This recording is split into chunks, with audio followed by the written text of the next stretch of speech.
Yo, what up? Chakra King, what's going on?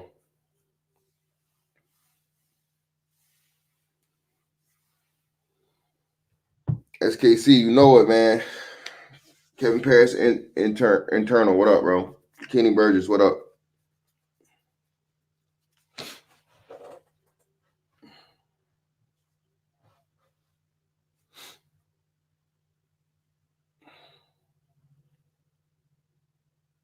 Solid, sir, you got it.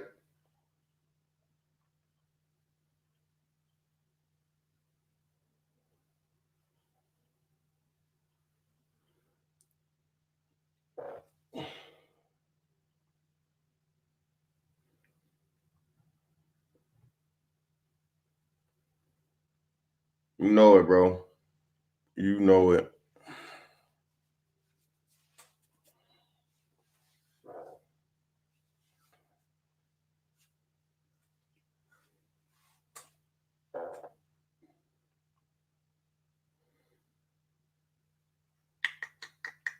Yeah, Reggie, I'm straight, man. I'm good. It's a new day. You know what I'm saying? You have your little feels, your little emotions, man. And, as a man, we all know, you got to keep it moving, man. If it ain't you, you know what I'm saying? That it was your time, your number was called. You got to keep working, bro. Gotta keep working. Gotta keep moving forward. You got people you gotta live for. You can't, just focus on the people that died. So, it is what it is, right? Appreciate y'all for pulling up on me early in the morning. Just way earlier than I usually do, but my son's out of school today. So these motherfuckers told me they let us know like 2 days before, man. I didn't see this on the calendar. Because they just had Martin Luther King MLK Day off last week. So as a matter of fact, let me see something. Make sure they ain't hear us with no damn what's the name?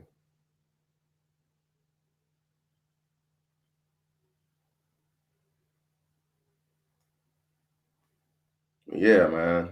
They popped up on us. I think it was Thursday. Like his teacher hit us on like the little what's the thing called? Let me see. And let me know if anybody else got this thing, man. What's it called? Class Dojo. Anybody heard of that? Anybody use that in their state? Class Dojo.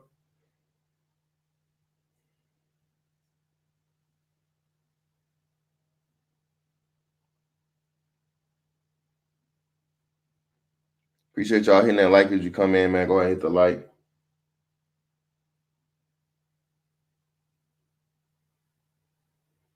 And just so y'all know, man, I will be making like a individual video on later today too after we do the stream. You know what I'm saying? I gotta figure out how I'm gonna put this thing together. But hey, man, you gotta be on the offensive sometimes, right? Leo Anthony, what's up, bro?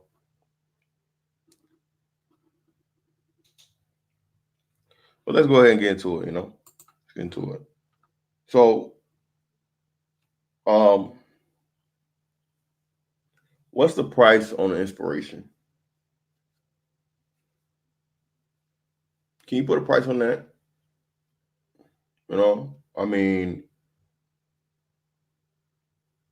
something because again, inspiration is something that's intangible, right? And that's the hardest thing in life for you to, the intangibles,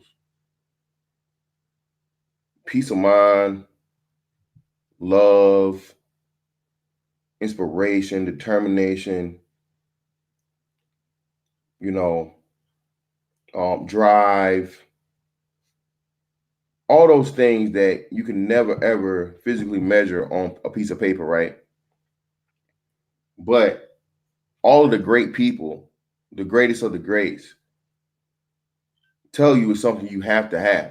It's this dude. What's the name of the dude that became like the motivational speaker, the black guy, the motivational speaker, where he's talking about you gotta not want to breathe. You gotta want to win more than you want to breathe. You know that guy's name?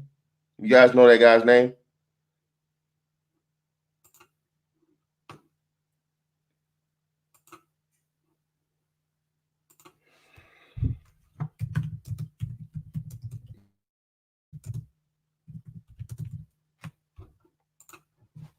Yeah, this guy right here. Let's see what's his name. Where's his name?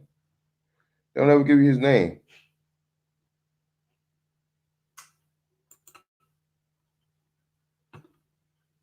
Let's do this. Let's see this, right? Everybody, does anybody know his name?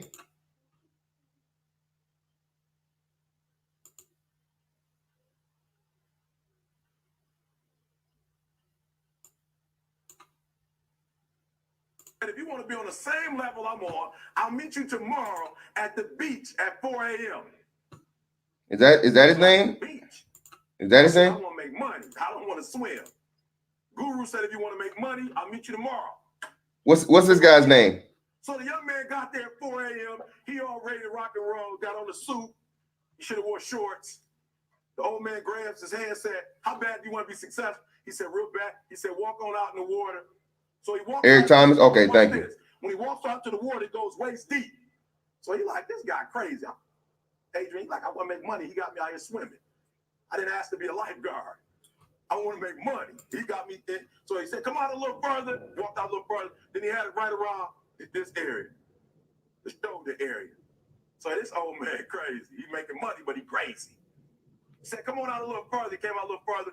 It was right at his mouth. My man, like, I'm about to go back in here. This guy is mine.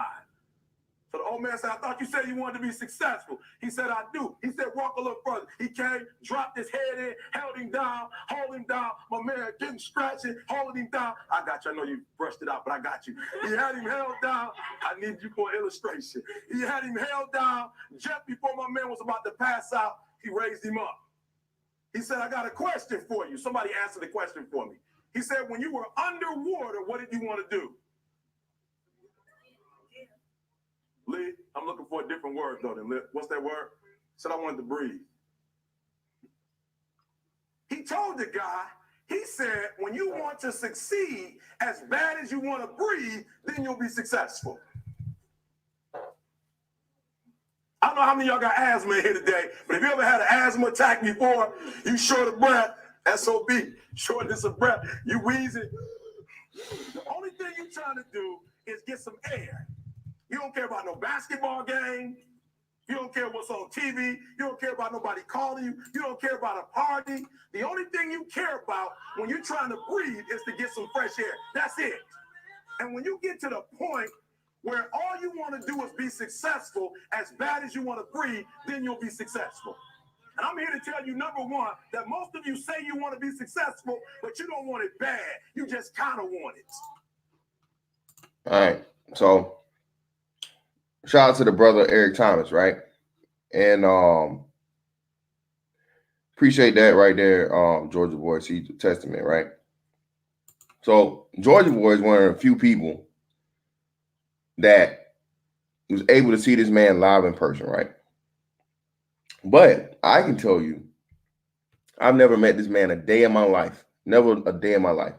And I think he has a background in the story of where I'm not sure if he used to be incarcerated, but you know, at the very least he was impoverished or things like that, and so on and so forth. I can't really remember, put my name on it. Somebody give me a little bit more details to his background story. He's told it, right? And from wherever he was, he got to this point of where he is now, to where this man gets paid to go and travel around the world, around the nation at least, possibly the world, but I know for a fact around the nation, and inspire. Use his words to inspire, to encourage mostly young Black people to get, better themselves. Shoot for the stars, as they say. You know what I mean? And again, it's another thing too, man. Hey, this is like one of my little pet peeves. It's not that serious, bro. It's not, shoot for the moon and land amongst the stars. It should be shoot for the stars, and you can at least land on the moon, because the moon is a lot closer to you than the stars are, and not the inverse. But it is what it is. Even the sun. Okay. The stars are far, far, far further away. You always want to shoot over, not shoot to. All right. So the stars are far more further away. So you can't help but land on the moon if you're shooting for the stars. So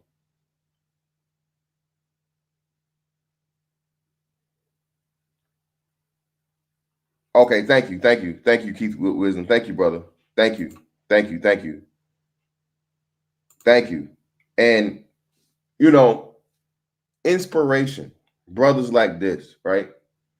At this level, everyday regular man, not gifted with, you know, $1 million talent that anybody would ever want to see on TV. But his ability to speak and speak powerfully, right? To motherfucking, you know what I'm saying, that shit touch your heart and your soul. He was able to find that some kind of way, discover his own greatness, and monetize it. And Lord knows we'll never be able to know, because I heard this dude on his things been used on Facebook, it's been used on Twitter, it's been used on YouTube. People's put soundtracks to it. People have made like little collages or whatnot, you know, put backgrounds behind certain movie scenes and things like that. Again, he's an inspirer. So of course, you know, we lost a good one yesterday. One of the best ever to pick up a fucking round ball, man, to ever a hooper, man. You know, and people are more concerned with his monetary value and who's going to get it. Mind you, it's his family. It's his own family.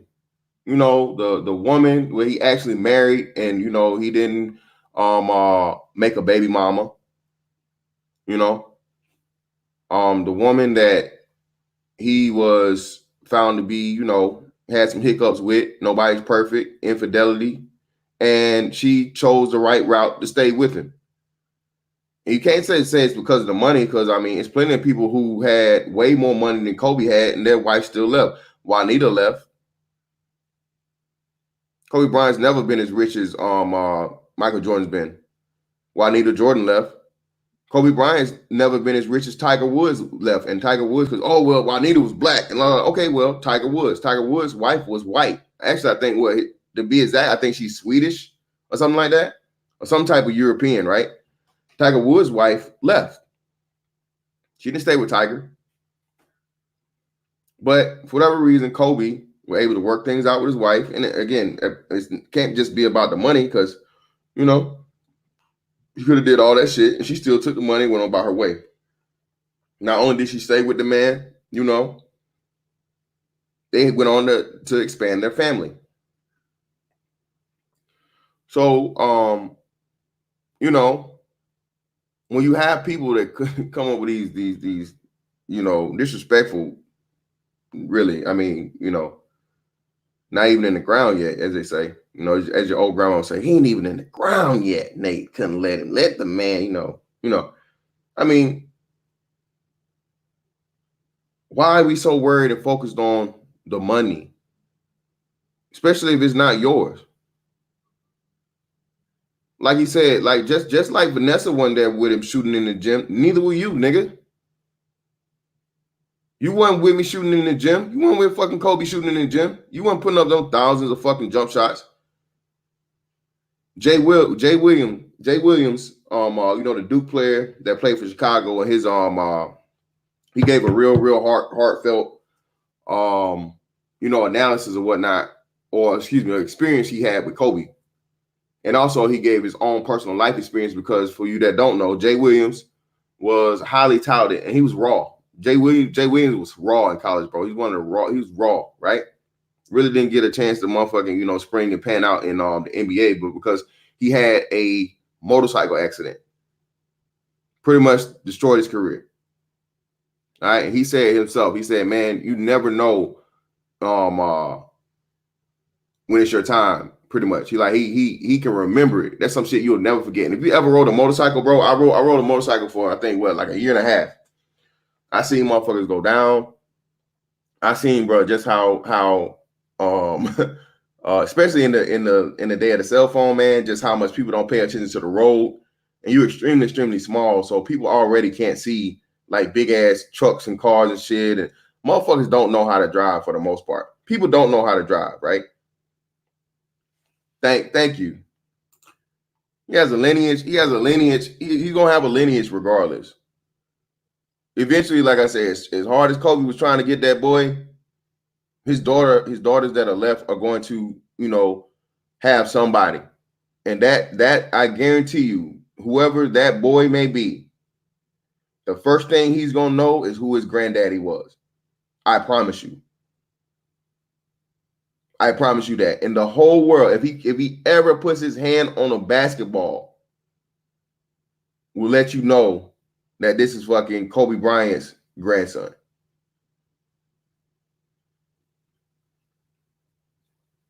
Exactly, James Sandman. Shout out, bro. Black Ground Radio Music Network. You got it. So, by all means, man.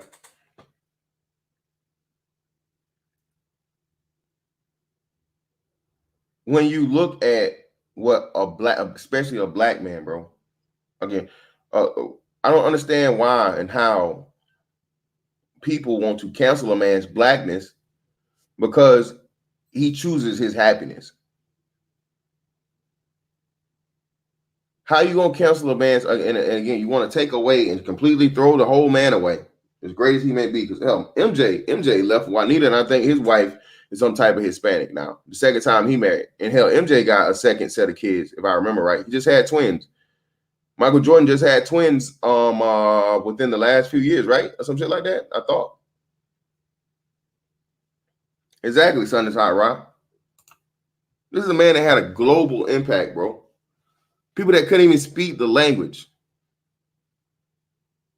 People that couldn't even speak the language. I think Joel Embiid said Kobe inspired him. All right? You see how many dudes breaking down grown-ass men, bro, myself included, but the grown-ass men that made it to the highest stage of basketball you can get in the NBA, breaking down crying, bro. Because you know why? The source of your inspiration left sooner than you expected it to. And hell, let's get away from the celebrity part, because I mean, even your own, my grandma, man, cried. Now, it wasn't just love. My grandma died.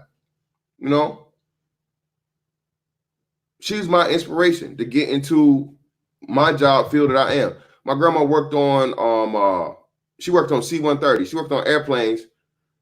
The majority of her, I'll say, for like almost 20 years, but she ended up tearing her shoulder up, so she had to retire early for injury. Hey,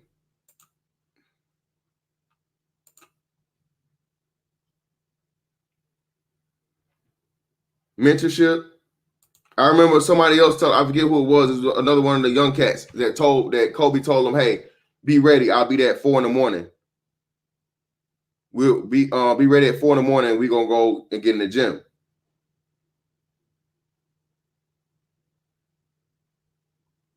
He said he motherfucking either showed up.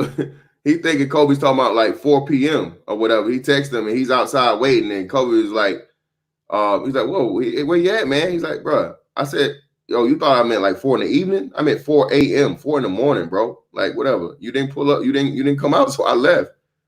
He said like Kobe was there waiting for him in the Lambo, bro. Kobe was there personally to pick him up.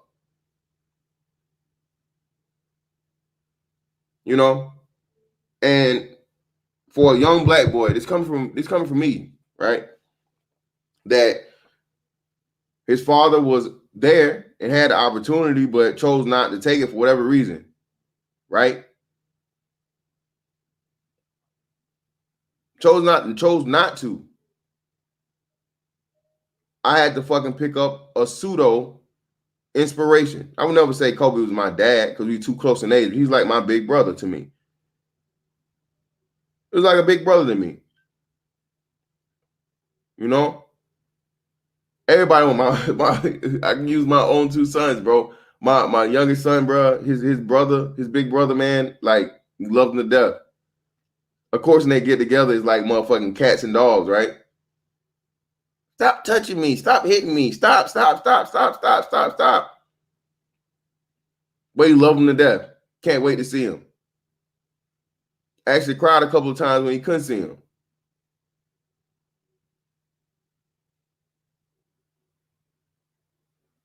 So what you come to see, man, and understand is that a lot of time, man, you know, it's far more important than the money.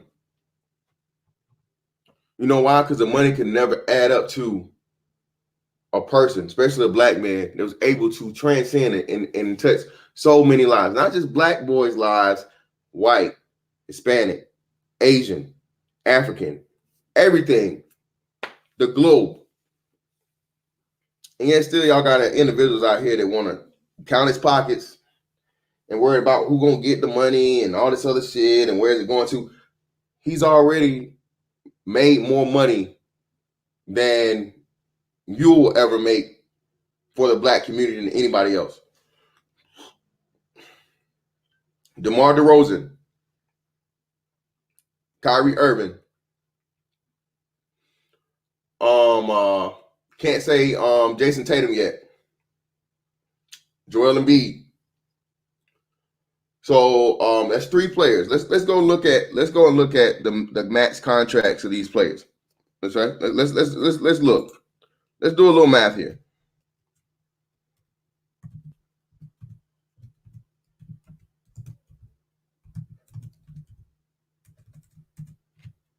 Let's do a little math here, right? Because see, I mean, if you really want to, you can break it down. You can put you know what I mean? You can do that.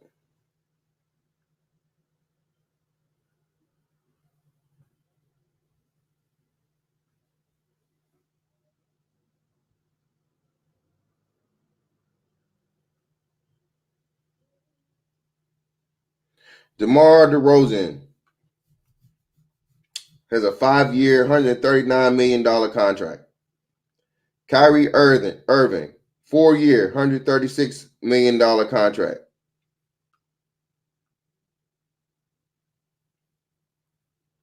Let's see, did Joel get his max yet? I don't think Joel got Joel might be on his. Well, hold up. Joel Embiid, $147,000 contract. I mean, $147 million contract over 5 years. So let's see, 147, 139, and where's Kyrie? 136. So let's see, 2.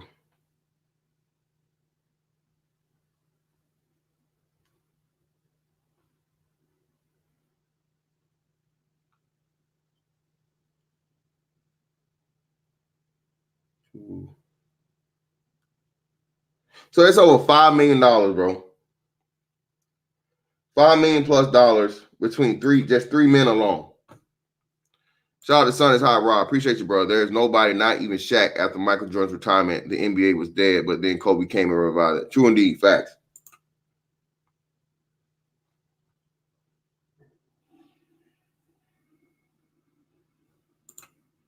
Facts. That's inspiration.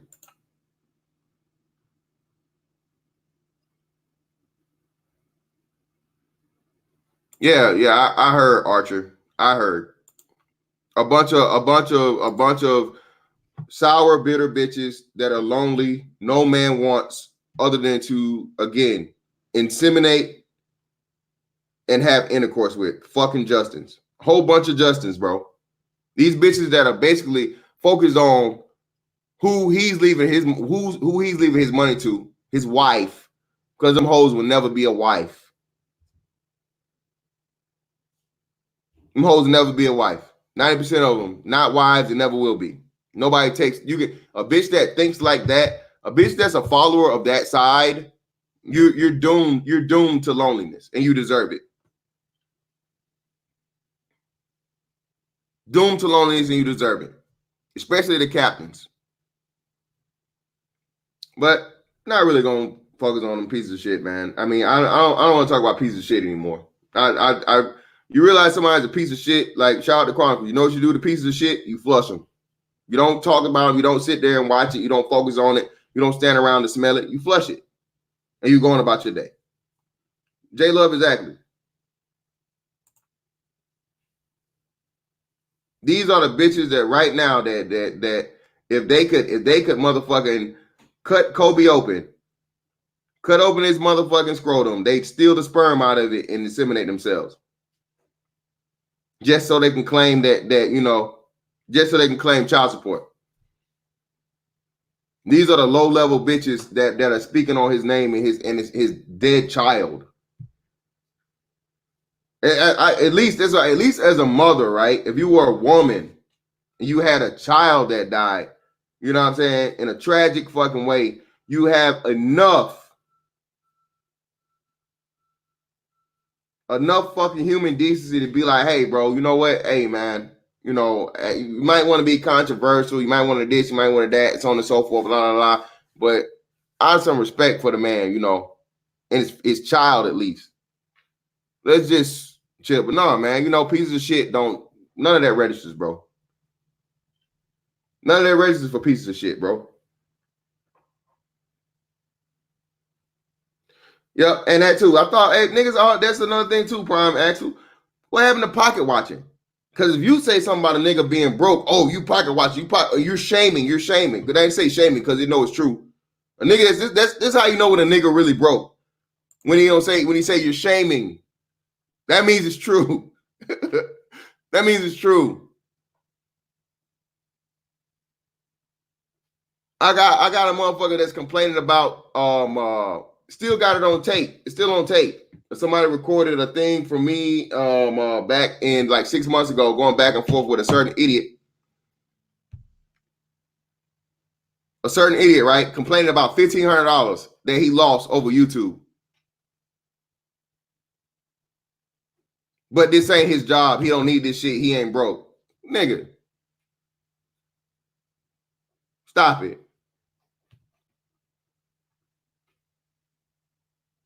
Yeah, man. Yeah, fuck the fact that the dude died in a tragic accident, right? And his daughter was with him in the last moments. Let's talk about his white wife, who isn't white, of course. That's gonna get his money. Pieces of shit, man.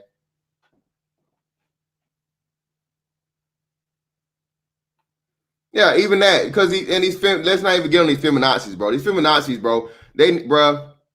These motherfuckers need to be these all the feminazis is talking this bullshit.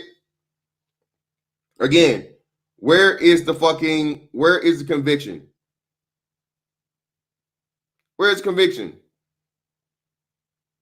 This cancel culture shit is whatever, and I hope they get dragged to fucking. I can tell you this: they tried the shit with during the Oscar shit or whatever the fuck. But I'm gonna go through just for fun today and see it, and I promise you, people are going to shit on them. These motherfuckers are going, if they got anything they ever said bad or so on and so forth, they gonna learn today. I can promise you that. They're going to learn today.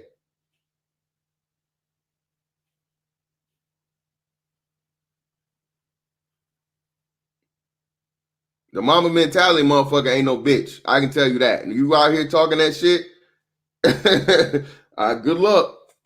That shit is gonna turn. That shit is gonna turn. Watch and see. But I don't want to get too sidetracked, man. Again, inspiration. This is what we're talking about, right? As a man, you come to learn how important inspiration is, because you pretty much have to be your own fucking inspiration, bro, until you find that person or that thing that can help you along and boost that for you. As a black kid, you ain't shit, you poor, you a nigga, you this, you that. If you're a smart kid, you're a nerd, you're awkward, you're ugly, you this, you that. You ain't got no hoes. All this shit is shit that a young black male has to be inundated with. Until when? And I tell y'all, like I said, again, that's how Cam Chancellor was. Somebody knew Cam Chancellor told me this story about Cam. Cam Chancellor was that dude, quiet guy, you know what I'm saying, secluded, didn't say much, so on and so forth. And then all the motherfucking colleges start fucking, Hitting them up. And then what happens? Hey, Cam. Everybody want a piece now. And as a young black man, bro, this is you got to understand, bro. This is what you have to understand. Once you find that inspiration, whether it's yourself or something else, man, use that shit, man. Perfect it. Take it and you motherfucking put that shit inside yourself to carry you to the next level and higher and on higher after that fact. Because you're going to need it, man. All that's expected of you as a man, especially a black man, is to motherfucking produce. Because when you know what you are when you don't produce, you're a failure. And when did Kobe not produce, man? When did he not produce? That's not just on the basketball court. You mean to tell me Kobe didn't put his money into the LA community? I had a guy on here yesterday telling me all the shit he did for the local community. And this idea of that, it should just be black only. Like, bro, for one, y'all encourage these little guys to slang and bang more than you encourage them to motherfucking get involved in something constructive.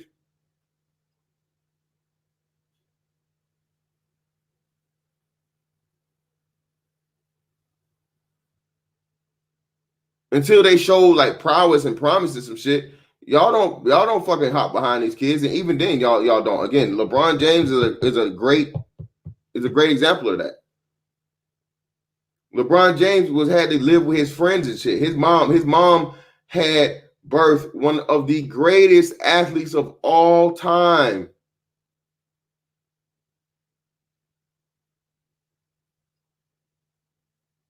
Greatest athletes of all time. Did she nurture it? Did she care? Did she even notice? Of course she didn't. It took men around him. It took the men around LeBron James to understand what he was, what he had, what he could be. But at the end of the day, what? He still got to praise his mama. I see she made like a post about something he did or whatever, and it's just like, wow, man. It's like, wow.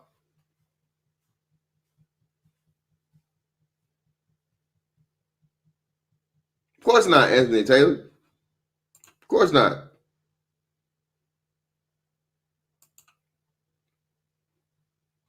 No, son, it's hot, Rod. I don't want him terminated, man. Don't. You got it. You got to know this shit exists.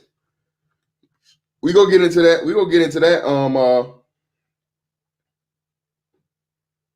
Yeah, of course. That's all they want. Omega Dreads. Like I said, if they could right now, bro, they're still a semen from the grave. These pieces of shit. These pieces of shit bitches.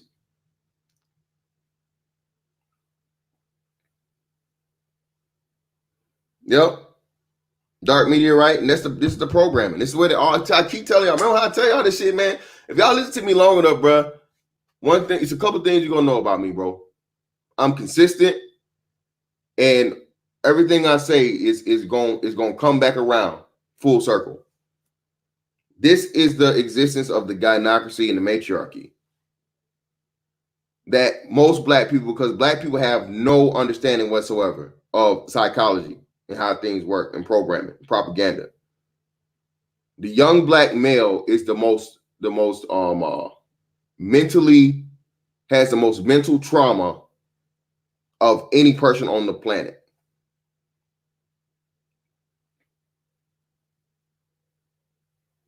The most mental trauma.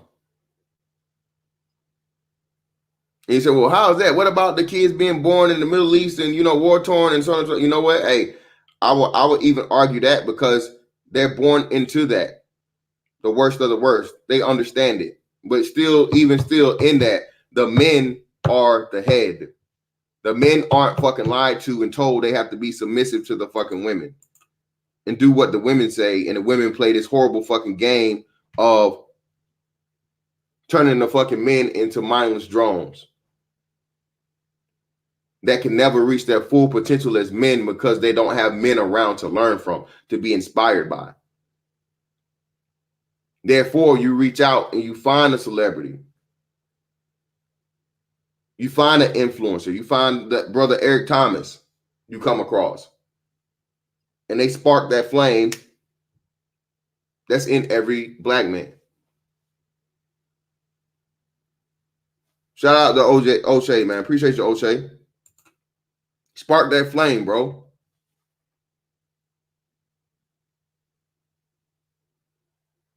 Hotep.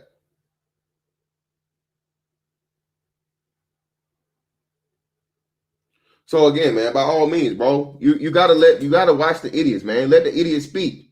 Let the idiots prove themselves what they are. Because again, you're talking about the millions that Kobe had, he left with, so on and so forth. Again, let's talk about it. Let's talk about the money aspect. You think all Kobe had was just that? You don't think he had a life insurance policy? Also, see, that's what responsible men do. Responsible men not only create families, they marry their wives, they set up themselves for success for the long term, and so on and so forth. They have the money they make, they have savings, they have trusts, they have life insurance policies, they have all of these things. And lo and behold, how many of them these fucking Burger First niggas you think they got real life insurance policies, bro? Right now. How many of them motherfuckers you think would be on GoFundMe if somebody died in their family? Huh? Again, you could learn a lot from Kobe, man.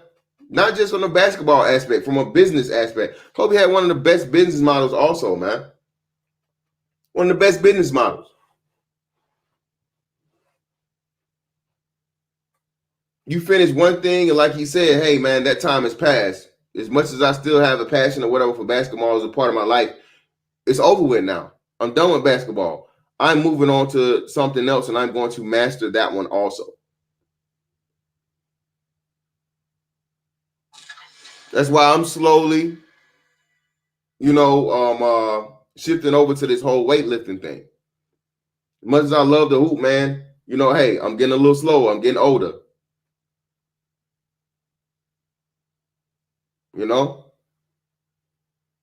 This back, I don't know how many more years I got on this back. Yeah, D-Mac, it's the white man, right? Mostly, Archer, mostly.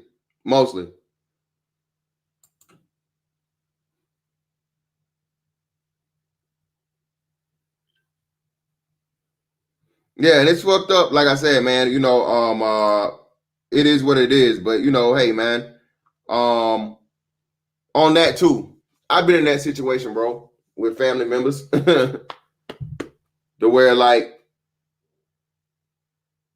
he said, and on this thing, Kobe was like, "Hey, man, I gave you money, I helped you with this, I helped you with that," and this is another thing that the black man is fucking programmed to. Bruh, you don't owe your parents for raising you. You don't owe your parents a fucking salary or a repayment plan or any of that shit for raising you. You know what? Because you didn't choose to be here. And pretty much it was on some crab in a barrel shit. But I'm not gonna speak on that. Like I said, out of respect for his, what I'm saying, because regardless of now, I know his mom and dad are hurt. You know what I mean? So on and so forth. So I'm not really getting to that because I don't know the particulars. But all I'll say is, look, man, you don't owe your parents anything, especially after you helped them. And you can't tell a man how he should fucking feel or how he should handle his family issues. You don't know him. Again, you got motherfuckers that's never seen, even like some of these motherfuckers haven't seen $500,000 in a lifetime, bro. Talking on a fucking multi-millionaire. Come on, man. Would you? I mean, put a 1 in the chat if you let a fucking bum tell you how to manage your money, and put a 2 if it's hell no. 1 in the chat if yes, you let a bum manage your money. 2 in the chat if hell no, you don't get the fuck out of my face smelling like piss and cigarettes. I just gotta see something real quick.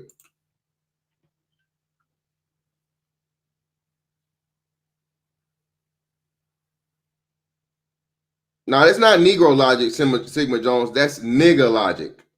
That's straight up nigga. We got to start making that distinction too. Oh, two. Yeah, bunch of twos, right? This is equivalent of these YouTube niggas sitting on the internet talking about a man that just died, his money, and telling him what he should do with it and who he should and should not give it to. That's the equivalent.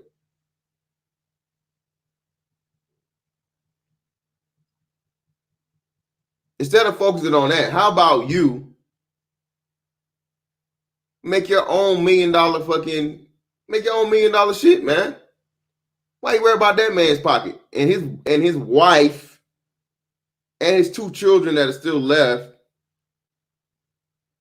that are going to be taken care of as they should, because he's a responsible man. He's a man that set his family up for success, because you know what? You never know. One of these days we are going to leave here. And instead of you focusing on your money, you should be worried about, well, damn, you know what? I don't have no life insurance policy. Maybe I should get one. Shout out to my brother RJ Rochelle. You know? Maybe I should motherfucking get that life insurance policy, because no one saw this coming. Death comes like a thief in the night, man.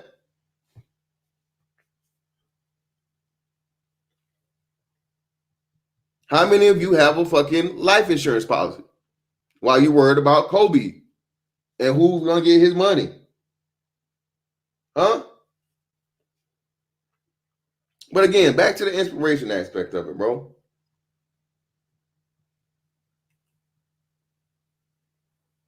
Do you know how good it feels to have somebody tell you, hey, man, you inspired me or you helped me and you didn't even know it?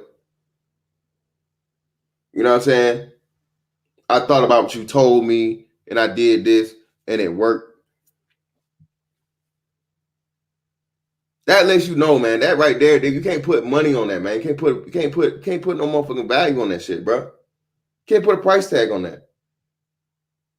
And as a father, that should be your, you know what I mean? That's your number one goal. My number one goal is for, you know what I mean, when I get grown, when my sons get grown, they look back and they tell me, you know what, Dad, I love you and I appreciate you for everything you taught me.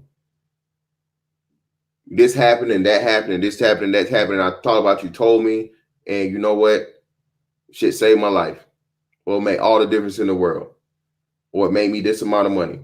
Or it helped me dodge this girl. Or it helped me choose this girl. All of those things, man. And, you know, we got to put this on us.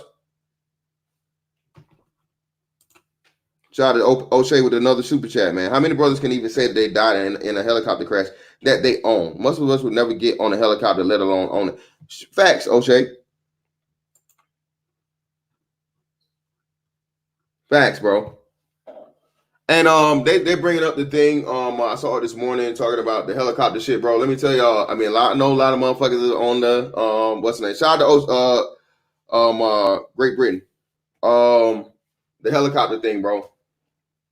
All right. So, do I have anybody that ever worked on helicopters or helicopter pilots or whatever in the building? Let me know if you in here. Let me know if you in here.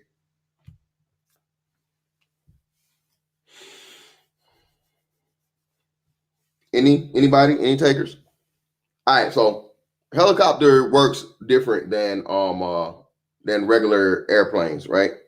All right. You have the upward thing from your rotors, upward motion.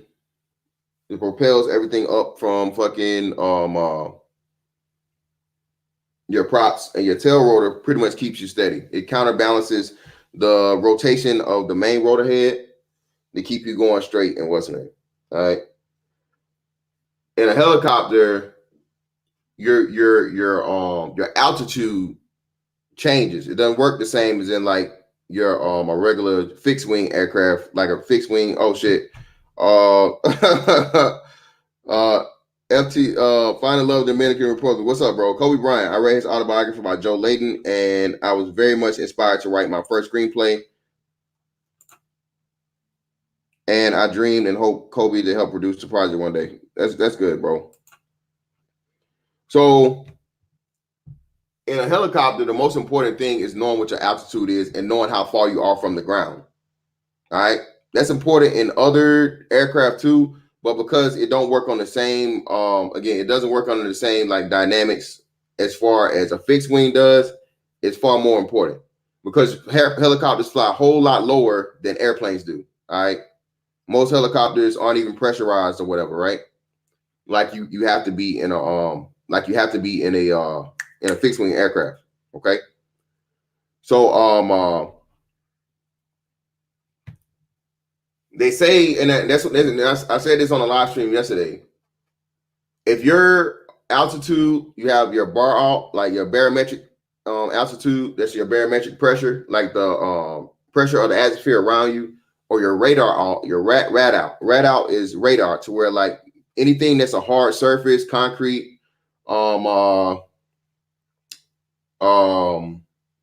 anything other than water that can reflect and pretty much ping a signal back to the system to let it know, hey, I'm 100 feet off the ground, I'm 1,000 feet off the ground, I'm 10,000 feet off of this, and so on and so forth, right? If you get a malfunction in that and you don't know where you are properly as far as altitude goes, shit is bad. All right, that's horrible because you don't know what the fuck it is. It's supposed to switch over from one to the other. All right, but whenever you're flying over hard land, you want to use radar to know just how close you are to any type of hard surface. And this has happened also. And I was on a helicopter. I've done one cross country. I flew from Jacksonville, Florida to Arizona in a helicopter. And then I flew from Jacksonville, Florida to up here to Virginia. I don't know how many times. So when on the way to Arizona, we hit this part of where it was like mountain ridges and shit. And if and when you have the fucking like your trim set, right? Trim is like what shit? What? Well, hold up. Trim is what? Fuck. Trim is pretty much like cruise control for the well, no, that wouldn't be cruise. That'll be fucking your engine speed. But I guess trim is like your power steering or whatever. But it's like a combination of the two.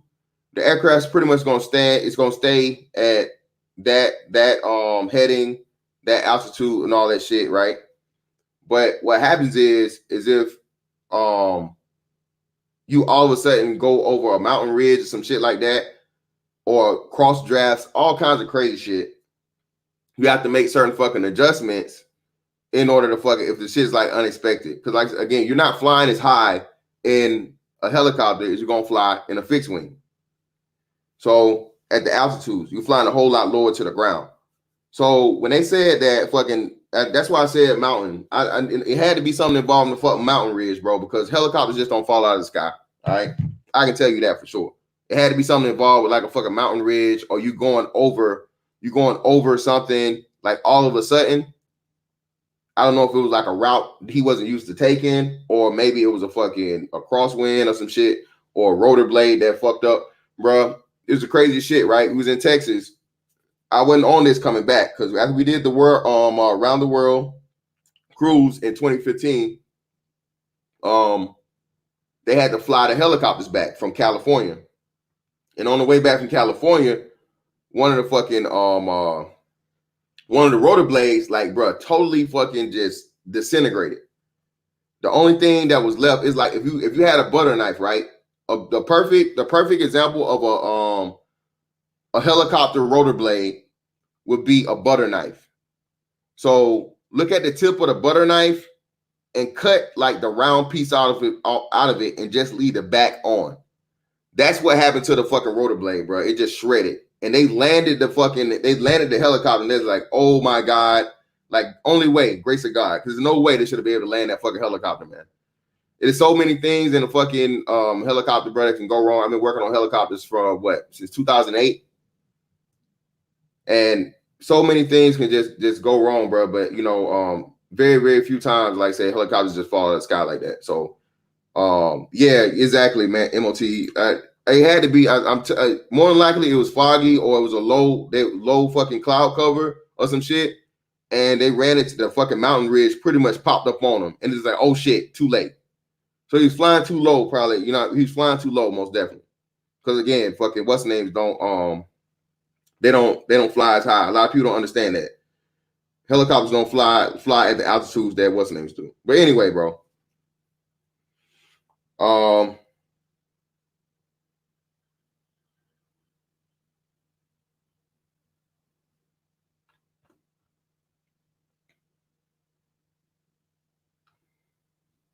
What's going on here? What is this?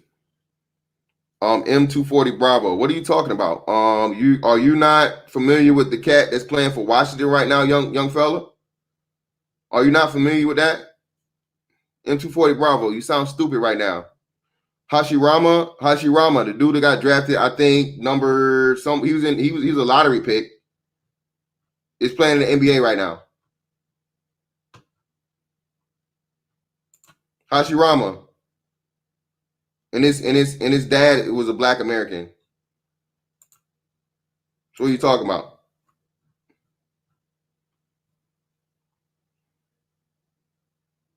Yeah, hey, that's what I'm saying. And you can't, hey, and Floyd, thank you, Floyd. That's another perfect example. It's documented that Kobe was dealing with black chicks to begin with. He was dating Brandy. Brandy was there in the stands for when he won the dunk contest. Shout out, yeah, Patrick Mahomes, right? SKC. Patrick Mahomes got a black daddy, right? Best QB arguably all time. M240 Bravo, man. Come on, bro. Stop it, man. What are you saying?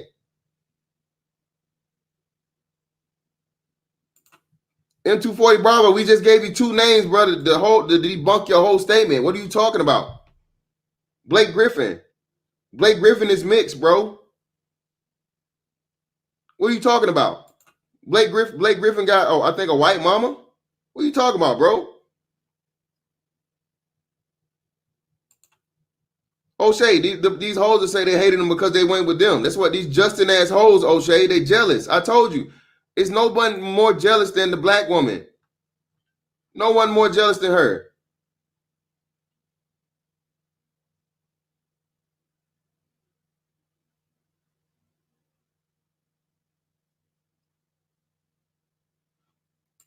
They got pics already, MOT. They got pics of the fucking accident out, man. Man, shit ain't, bro. Shit is not even set, man. Jesus Christ. And shout out to the sheriff of Cali, too. Shout out to that sheriff that was like, man, TMZ is just so fucking distasteful, you pieces of shit. Like, you motherfuckers, we ain't even got you guys got the information out to the public before he's even actually confirmed who the bodies are, who the fucking, the victims, and all this other. He's like, it's just so fucking distasteful.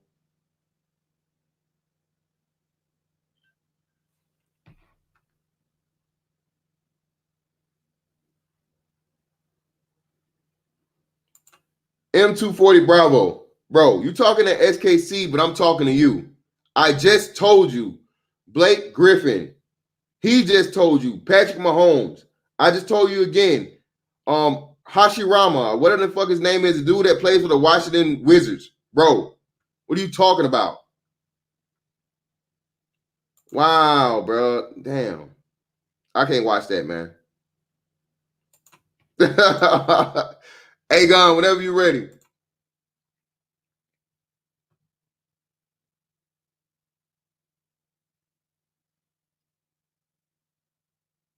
Thank you, O'Shea. Y'all worried about fucking Kobe's he's dropping the pot, but what are you doing with your own money? Kobe did right by his money. That's another thing too. Let's talk about that.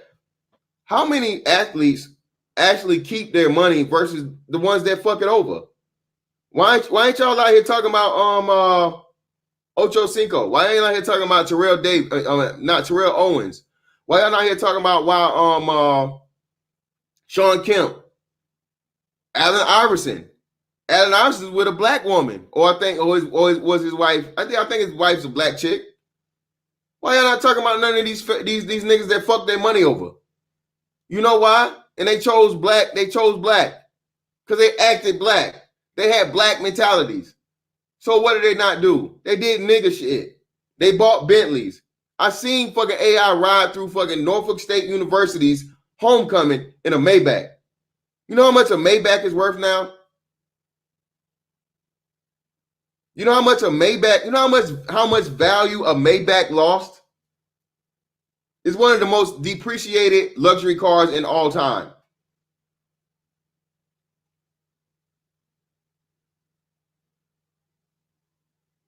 One of the most depreciated. And I remember him driving through Norfolk State University with that and a caravan of other fucking expensive shit. And where's AI now, financially? Destitute. Pretty much living off his name and rented jewelry and shit. It's bruh. From between his wife and the jewelers and the creditors and everybody else that he already owes money, this dude can't wait till 2030 for that trust fund to open up that Reebok smartly set up for him. Shaq told the same story. Thank you. Thank you, O'Shea. MC Hammer. MC Hammer literally put any and everything was all about the black community. This dude had like a 40-man fucking backup singers, entourage, and so on and so forth, and trying to stay true to niggas. What happened to him? Let me open this bitch up, man. Or we got O'Shea in the motherfucking building. But y'all want to focus on Kobe. Y'all want to focus on Kobe and what Kobe's doing with his money when Kobe handled his money the right way. To, again, help his family.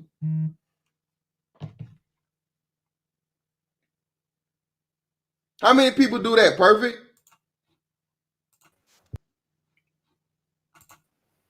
How many black athletes are actually able to take their money and make more money after retirement? Hell, how many of them are even able to fucking make it to retirement and stay rich, bro?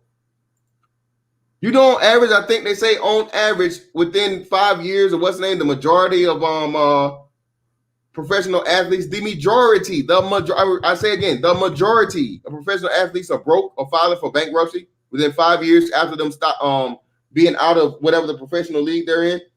Let me shout out to brother RJ, bro, for the cash out. Thank you, RJ. Are you aware of those stats, man?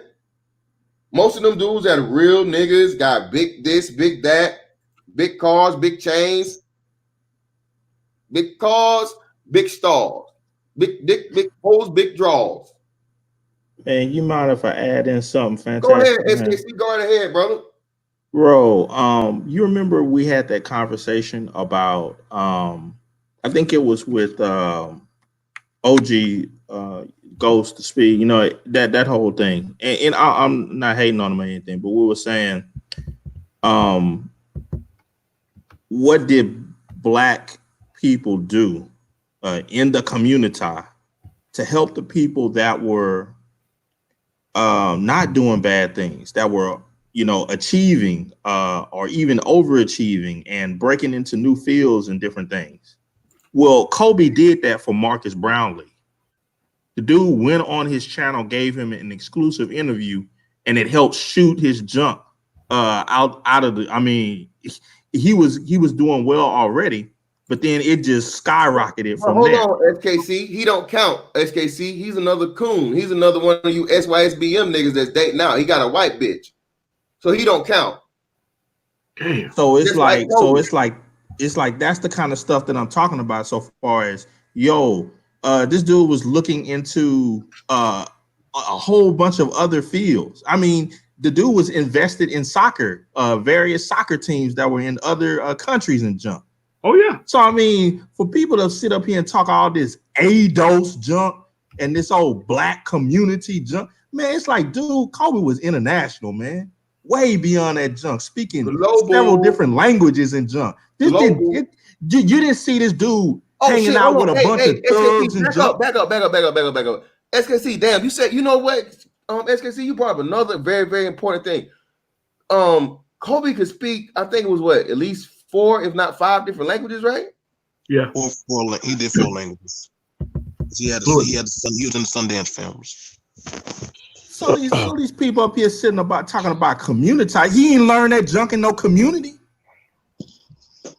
So like, man, it perturbs me to very high levels for Black people to be coming at this whole idea of trying to put some type of ownership or putting Kobe in a box like that or some type of ADOS or community junk. You're like, man, come on, bruh.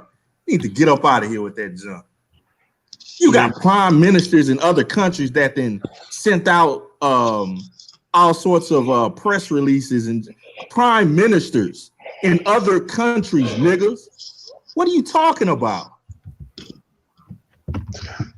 No, that's true, SKC, what you're saying, man. Another thing, I'm not getting the fact that they're saying Kobe supposed to have done something from the hood. This man dad played in the NBA. This guy never lived in the hood a day of his life. He don't know nothing about the hood. So why do he owe the hood anything? Now I'm kind of lost on that. Kobe was never. You had people in the league that was up here talking about when he first came in, talking about Kobe not hood enough. He ain't thug He's not enough. from there. Yeah, he's not from there. That makes sense. Like he's just like Steph Curry. He's like Austin Rivers. Like, Patrick Mahomes. Like these guys grew up with. It don't matter who they marry, bro. They can have like it doesn't matter when your parent is a professional athlete. You're not gonna know nothing about the hood but what you see on TV. So I'm not understanding why they saying he's supposed to give back to the community. He never lived there, bro. So I'm lost. Georgia Boy, even though he didn't live there, Georgia Boy, he gave back in just his inspiration alone. You know how many motherfucking young Black athletes picked up that motherfucking ball? And again, what's his name? DeMar DeRozan came out of Compton, I think. He came out of a bad area. Fucking you have Joel Embiid came out of fucking Africa, bro. And let's be real, bro. Let's be real though. That dude did a lot for the Black community. He just don't talk about it. Bro, when you got that much money, you do stuff for those poor communities because it's a tax write-off. So trust me, I'm pretty sure, bro, if you really dig into where his money was going, he was donating all kind of underprivileged Black kids, bro. He just don't talk about it because I'm sure he wanted those tax breaks. So people need. I'm gonna be honest, because I didn't know Kobe was getting the hate, and y'all said a couple people did videos talking about who he was married to. Man, them some stupid. Them some stupid. Hey, like you said, they was dragging the man. Oh yeah, hey, fantastic. You might have said it the best though, bro. If you think somebody's a piece of shit, don't talk about shit, bro. Flesh it down the toilet. That's piece of shit. That's piece of shit talk. So I'm with you on that. I'm not even gonna address that. They stupid for that. Yeah, but here's the problem that people are missing. Like, we still got people who think that no matter what happens, a person's resources after they die is somehow going to go to them. Like, not giving a fuck about wills and testament, succession plans, all that kind of shit. I've never seen a single, not even Martin Luther King or Malcolm X or nobody, after they died, left a whole bunch of shit to random ain't shit niggas. It's never happened. That shit crazy. It's a religion. It's a religion. Yo, can you guys hear me? Yeah, you good? Yeah. Yo, I live about a mile from Lower Merion High School. I'm not going over there. Like, I play basketball with the kids from down there. It's probably mad tears going on. I grew up in an era where AI was the biggest thing in Philly, and Kobe was a Laker, and he from around here, but he not from the hood. He from the suburbs. He from a Jewish community, basically, where the Pope stayed when the Pope came to Philly. He didn't grow up in hood environments. He just played basketball and did good in school. So when he came out, he was a good player. But since AI was like the braids from the streets, treating people like shit, it was like he got love. But then Kobe got like this kind of like, oh, he think he better than everybody. He arrogant. But then they didn't care about his story of how he was waking up at 5 a.m. and going to the gym and then going to class after that and still getting good test scores. They didn't care nothing about that. I mean, it's just at the end of the day, man, they only care about the benefit if it comes toward them. And since there's so many people who are in disrepair thanks on their lack of fucking activity and action, all these motherfuckers come out of nowhere and always talk shit. But wait, MOT. These are saying. I thought the talk was, why don't you just leave, nigga? Nobody don't want you here anyway. Just leave where the man left. And now you talking about his money. Damn, SKT, that's a good point because Kobe would definitely be SYSBM because he'd been down for the longest, right? So the dude left, and now the nigga talking about his money. Not really fucking with anybody. Still gave back when he fucking could and should, but he really didn't force the shit on anybody. He still marched to his own fucking drum beat, and he really didn't give a fuck about what people thought he was gonna be great. Like, what people should get out of the Kobe Bryant thing is, if you shut your motherfucking mouth and do the goddamn work, you ain't got to worry about being seen out in this bitch. He also did it without being in good standing with his dad, because him and his dad and his mom was going through a beef too, and nobody knew about it. Yeah, he kept that under wraps too. Like he was going through a lot of things at once as a young kid, because he basically grew up in the NBA and had to deal with that while winning championships, dealing with the drama with Shaq and problems with his wife, and nobody cared. Yeah, because his parents, though, to be fair, they was mad because they thought he got married too young. They didn't want him to marry her. They was cool with him dating her. It's not like they was hating because she was this foreign chick. Their issue was he had a tender dick. He wanted to get married at like 19. And all of us I got a son, I'm not gonna want my son to get married at 19 either. But at the end of the day, he stayed married, so it worked out. So everything worked out. But they beef was they didn't want him to get married because they thought she was just a young, pretty gold digging chick, which turned out that's not who she was. They was wrong. So, but they beef was they didn't want him to get married. I mean, you gotta understand that dude married that girl. He was like 19, 20 years old, bro. Yeah. She was 18. He was very young. So that was his family beef right there. They didn't want him. And then they had another beef because at the end of the day, which that's none of their fucking business. This when they stepped over the line, they had an issue because Kobe was taking care of this girl's whole family. You know what I'm saying? He was taking care of her whole family. Her mom lived in a fucking $8 million house in San Diego. And, and they was mad about that, which that's none of their fucking business because that's not their money. So they were wrong on that part. But as far as them not wanting their son to get married at 19, hey, man, I can respect that. But his parents was selling his stuff too. Yeah, they was because the beef started because they was counting his pockets with how he was spending his money on his wife family. And I guess he wasn't spending it on them like that, which they can't get mad.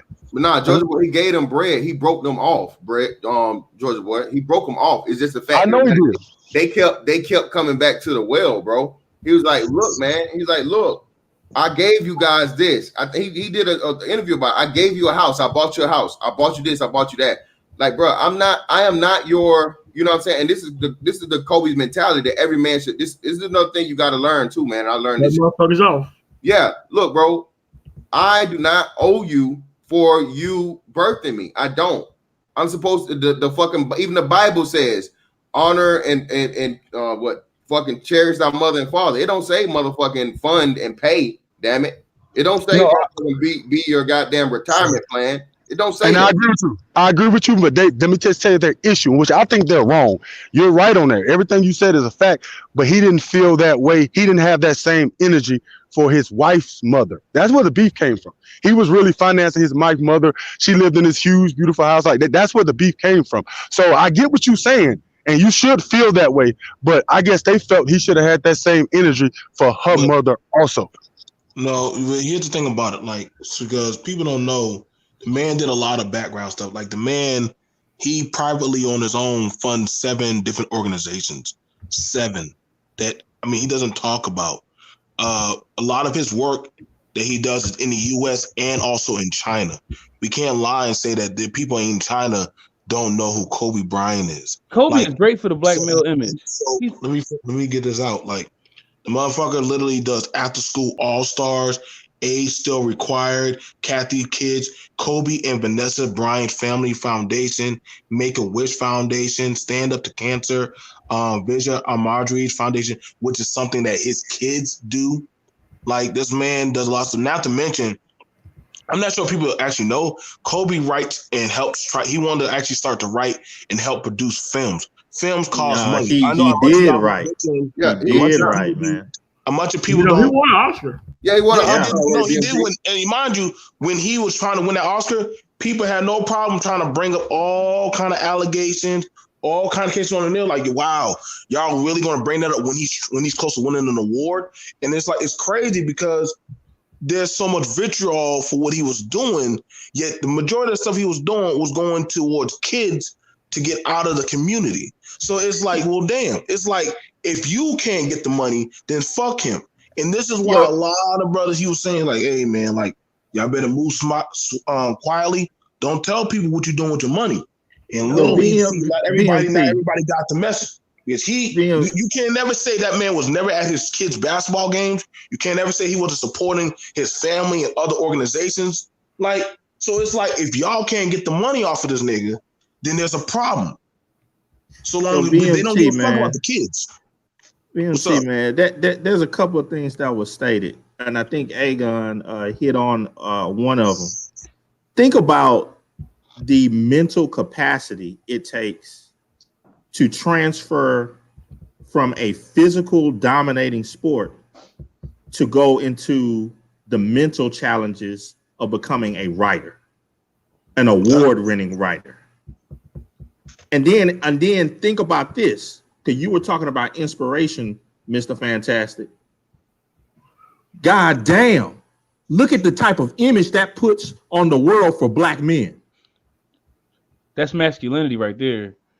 And the problem is, man, that most of these people know they can't compete with that shit, so they just try to tear down the fucking image of this dude. And it's like, this dude passing says a lot about the black men who you should fuck with and you shouldn't fuck with from this point forward, because at the end of the day, there's really ain't no need for not truly understanding the dude had a track record that would make you successful anywhere.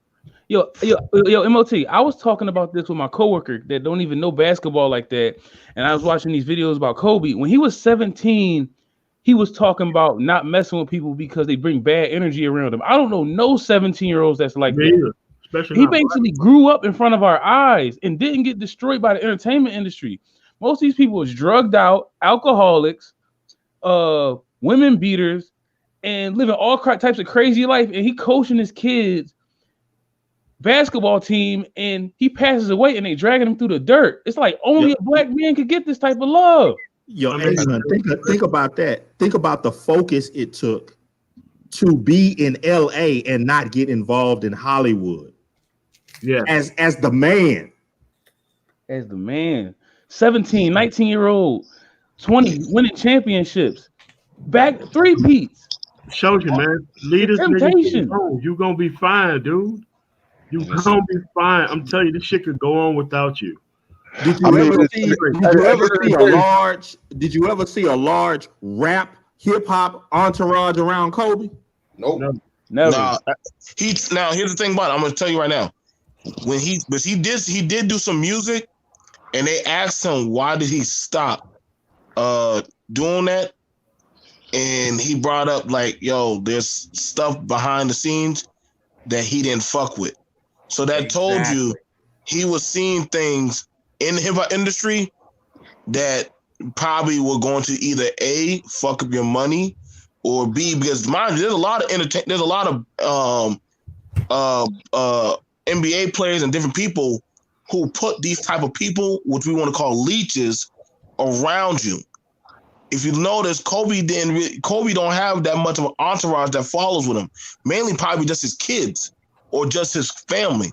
Other than that, Kobe just started staying around his family, but he's like, yo, the minute I start getting around you niggas, y'all start fucking up shit. So that's when you start seeing Kobe just like, yo, I'm gonna just stay to the court, do what I do, stick to my charities, and go to writing what I want to see. Mind you, the imagery that he was writing down and the stuff that he was putting down, it was painting a road of positivity for black men to say, yo, man, you can get this money, move quietly, and you don't have to fuck with nobody. And I don't think a lot of people got that kind of shit. Hey, BMT, but check this out though, quick. But you're right. He didn't roll with an entourage and all of that. But I really think we gotta look a little deeper. Look at his upbringing. He was very disciplined. But you gotta understand, man, Kobe, the years that we meet our homeboys, like our friends, who we are friends for life, those are usually your teenage years. 12 to I would say 18. Those when you meet the guys that you just feel like, okay, this is my brother from another mother. This is my homeboy. Kobe during those years, Kobe lived in Italy or somewhere like that. And he said this in an interview.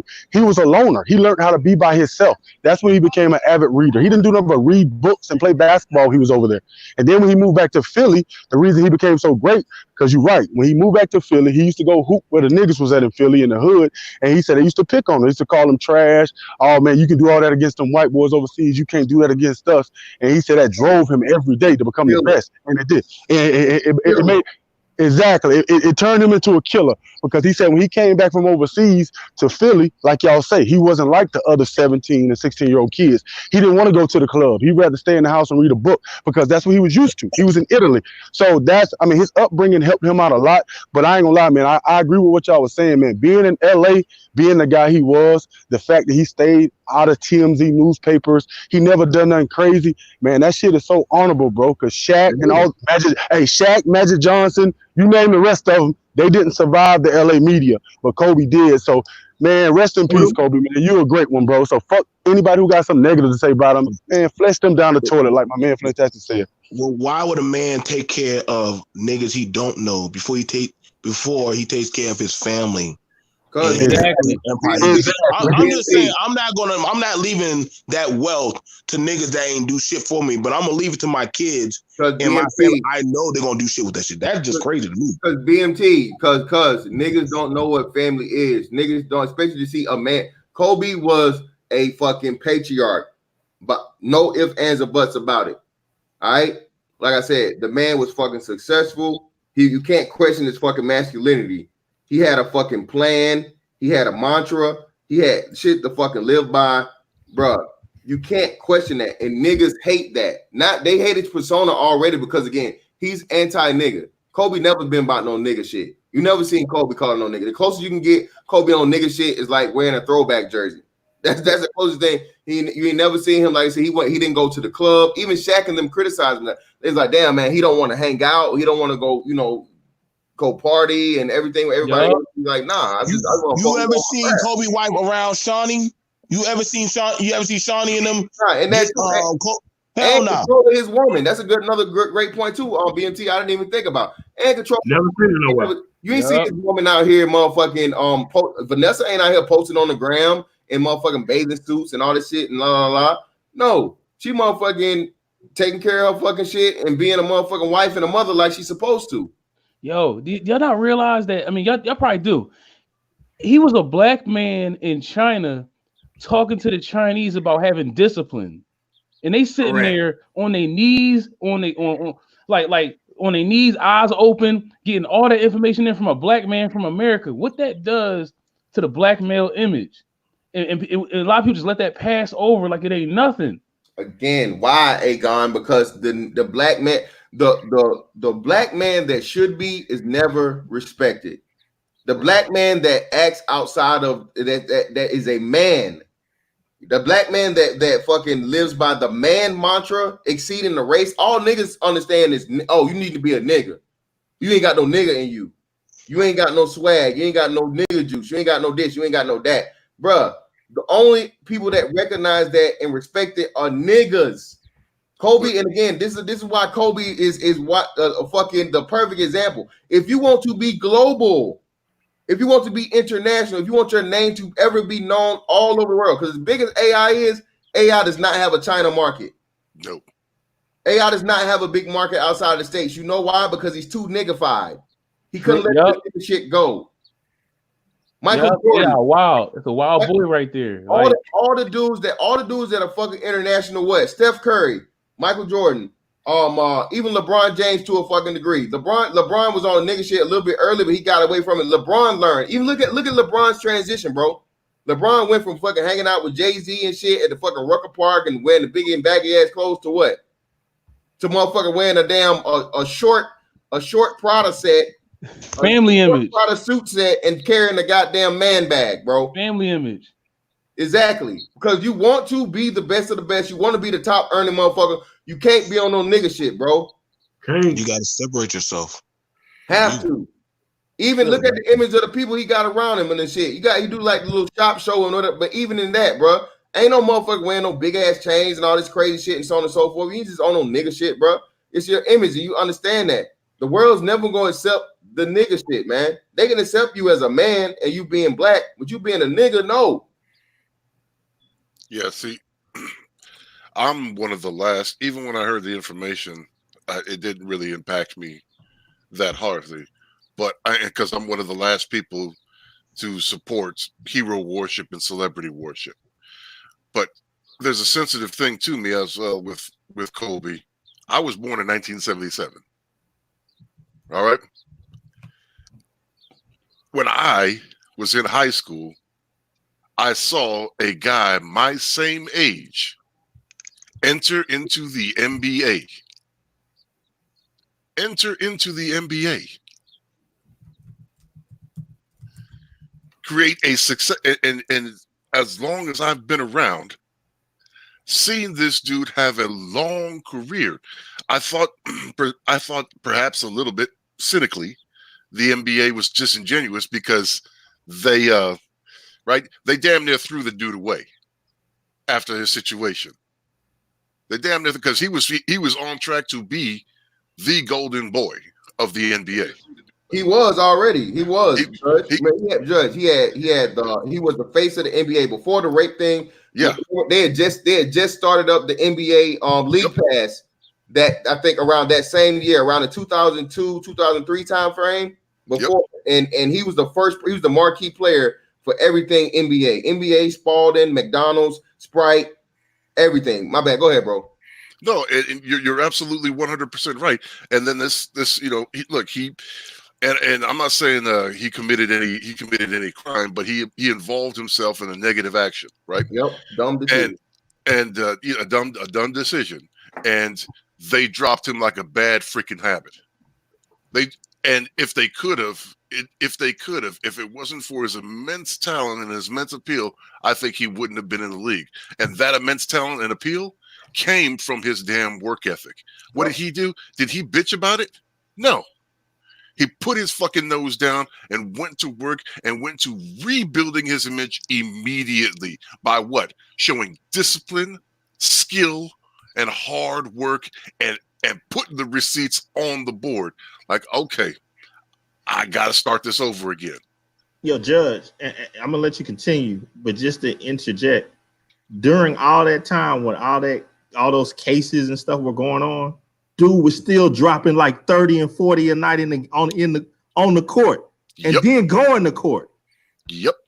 And look, keeping his mouth shut and not getting in any more fucking trouble. And there's a direct look. I'm gonna say this. There's a direct link. There's a direct line from Kobe's case to Me Too. There's a direct fucking line. Yeah, I agree. There's a 100% direct fucking line, specifically as it applies to black men, specifically. But on top of all of that, right? So this was a sensitive hit to me, even though it just didn't make the impact. It's just when I sat back and thought, like, dude, man, I'm not even a fan. I'm not even a Kobe fan like that, except for his work ethic. I've always given the man credit for his work ethic. And just this is to me what's happening right now is this is a rehash of the Robert Smith shit. It's a rehash of the Byron Allen shit. Yep. Look, nothing that a black man does is good enough. That's right. Nothing that a black man does for his community, especially like Kobe Bryant lived a life that I'll never imagine.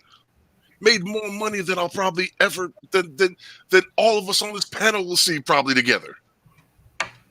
Right? If that doesn't, again, I use an example with marriage. If Brad Pitt couldn't pull off marriage, what's the odds that anybody else is going to? But I'll use this example. If what Kobe Bryant did is not enough, if what Byron Allen does is not enough, if what Robert Smith does is not enough, what the fuck will ever be enough? Nothing will ever be enough for these niggas. Let shit and leave them. Let me say something before I get out of here. That's the universal question right there. Yeah, like here's the thing, man. Nothing will ever be enough for niggas until you give them everything that you fucking made.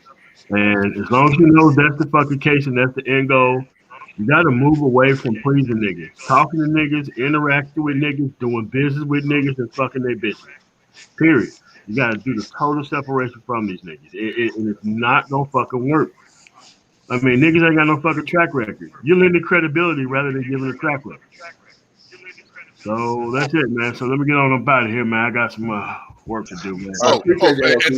That's night. And as far Yo, as Mr. Fantastic, I gotta ask you a question right quick. One second, Archer. 1 second, please. And as far as that nigga shit, goes, everybody all throughout his entire fucking career, except the last 5 years, was always talking about how soft fucking Kobe was. He wasn't soft in front of Matt Barnes. That's crazy as fuck. He wasn't soft in front of Shannon Brown, Jordan Farmar, Pau Gasol. Exactly. He stood up to every single one of them. He met every fucking single challenge, and he allowed nobody to step over his manhood. He was supposed to lose that last championship to Boston. They counted them out. He don't get no love for that. They were supposed to lose that because they had the big three that beat him before. They said Pau Gasol was soft. Kobe shot the ball too much. They traded Trevor Ariza. They wrote him off. He still did the thing. I have a question, man. Maybe the panel can help me with this. What did Kobe Bryant represent that is intrinsic to the community? Black male focus. What you loyalty. Can do? He didn't show no black loyalty. That was it. That's all. I mean, what are the characteristics that Kobe showed that you see expressed in general black culture? He did not need validation from nobody but himself, and they don't like that. Yeah, that's the main thing about it. Was just you acted for the characters you need to express. And we'll define the character of the black community. That's first of all, give me an example of define the character of the black community. Validation seeking. Always seeking validation and approval. Yeah, that's the case. Where the fuck were all these niggas at when he was going through that trial? Y'all had so much damn love for goddamn R. Kelly ass, but damn sure y'all all went ghost for Kobe. But R. Kelly, R. Kelly was supported by the black women, and everything black. Our whole policies are based around black women's wants and needs. So R. Kelly supported by black women, so black women, we're going to support R. Kelly. Kobe, on the other hand. So look at that. Y'all niggas normally knew they were passing them damn CDs around at the barbershop and shit about R. Kelly shit. Kobe was an allegation and shit. Motherfuckers already just ghosted on him because, I mean, I'm not getting none from this shit. So it seems like, why the fuck would I still have your back if you didn't have my back? I don't get this kind of blind loyalty of the Pied Piper, because it seems like that's what it is in the community. Like, they pick and choose who's their savior, Jesus.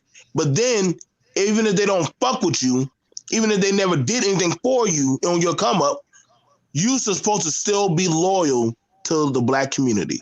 And see, that's that shit right there. I don't be vibing with. I'll be like, yo, bro, like, live by your own banner, bro. Like, this goes to my question I have for Mr. Fantastic. I do have a question for Mr. Fantastic that kind of ties into all of this. Mr. Fantastic, have you ever played a fighting game with a female? A fighting video game? Yeah. Has anybody in the panel? Yeah. Let me ask you a question. Yes, sir. How does that girl pick her character? I like the outfit. Yeah. How the girl looks, how a girl character looks. Yeah. How it looks, I like the outfit or whatever, some dumb shit like that. Some dumb shit. And that's exactly how black women pick their politics, and that's exactly how black women pick who they're going to support and not support, based on whether they like the outside appearance, the surface level shit. That's why we would support R. Kelly, but not support Kobe. That's why we would say Kobe hasn't done shit for the black community, when clearly he does. He has, because he hasn't put his shit on display. He hasn't put an outside persona on that looks good to the black women. We will not support him. But that's basically what our politics comes down to, is who has the prettiest presentation. But when you think about it, Kobe didn't fit in. He had the fro when he was in the league, when he first started. Nobody was wearing that. The little fro, people was getting braids and Caesars and all that type of stuff. He did his own thing. So he's looked at as a corny dude. But he was balling so hard you couldn't say nothing about it. Froby. Well, normally the corniest looking dudes in the fighting games be the hardest ones to beat. Exactly. But that's Like, one I of the remember things that I think Rael hit it pretty square on in the comment. He said, and that's how I feel too. He said Kobe's life is the opposite of what type of black man Black America wants you to be. Thank you. That's the Thank truth, you. man. Exactly. He's the exact opposite of what the community program wants you to be. And that's why you have to kill. That's why they have to kill that image and keep and tell you he's lame, he's corny, he's this, he's that, to what discourage you from becoming that type of guy. Because what Kobe was his own man. Like I said, he didn't give a fuck about nobody's opinion. He wasn't on no nigga shit. You can't fucking deny him on paper, bro. Money, he's top there.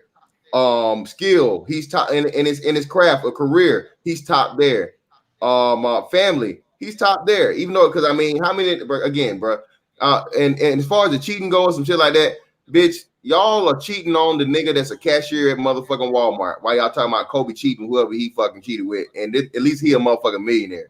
All right. So again, the whole cheating shit, motherfucker, not excusing it, but hey, plenty of people do it. So by all means, like I said, and I promise you, if I just like I said when my bad, Rob, I got you. Like I said, when everybody was talking that shit about they was doing the same shit with Melo, right? And I was like, man, y'all bitches some hypocrites as fuck, because I know some of y'all bitches right now that's going, they done put some other black female done fucking busted you out on Facebook because you fucking her man, and her man is a goddamn not even an assistant, not even a manager at Walmart. Security guard. Yeah, hey, the fuck you talking about? So I promise you, if any of these NBA players pulled up on you right now, mouth and legs wide open, mouth and legs. So stop it. Knees broken. Shout out to Dollar Washer, A Life Without Black. I don't know what the fuck is what they fear the most. I don't know what BIJ's is, but yeah. What's up, BSky? I mean, but they sat there for the longest, some black in the league. I mean, we sitting up to listen to them saying, "Oh, we don't care if you leave," and now you got Kobe who left, and now they crying about his money. And if that's not the biggest bullshit, you got two grown men over there on the B1 network crying about another man's money. That's not the gayest shit in the world. That's whole shit. That's whole shit like a motherfucker. Yeah, shout out to E-Man Perry. I forgot, and Anus. Yeah, all three holes, all holes open, ready and wide, and no holes barred.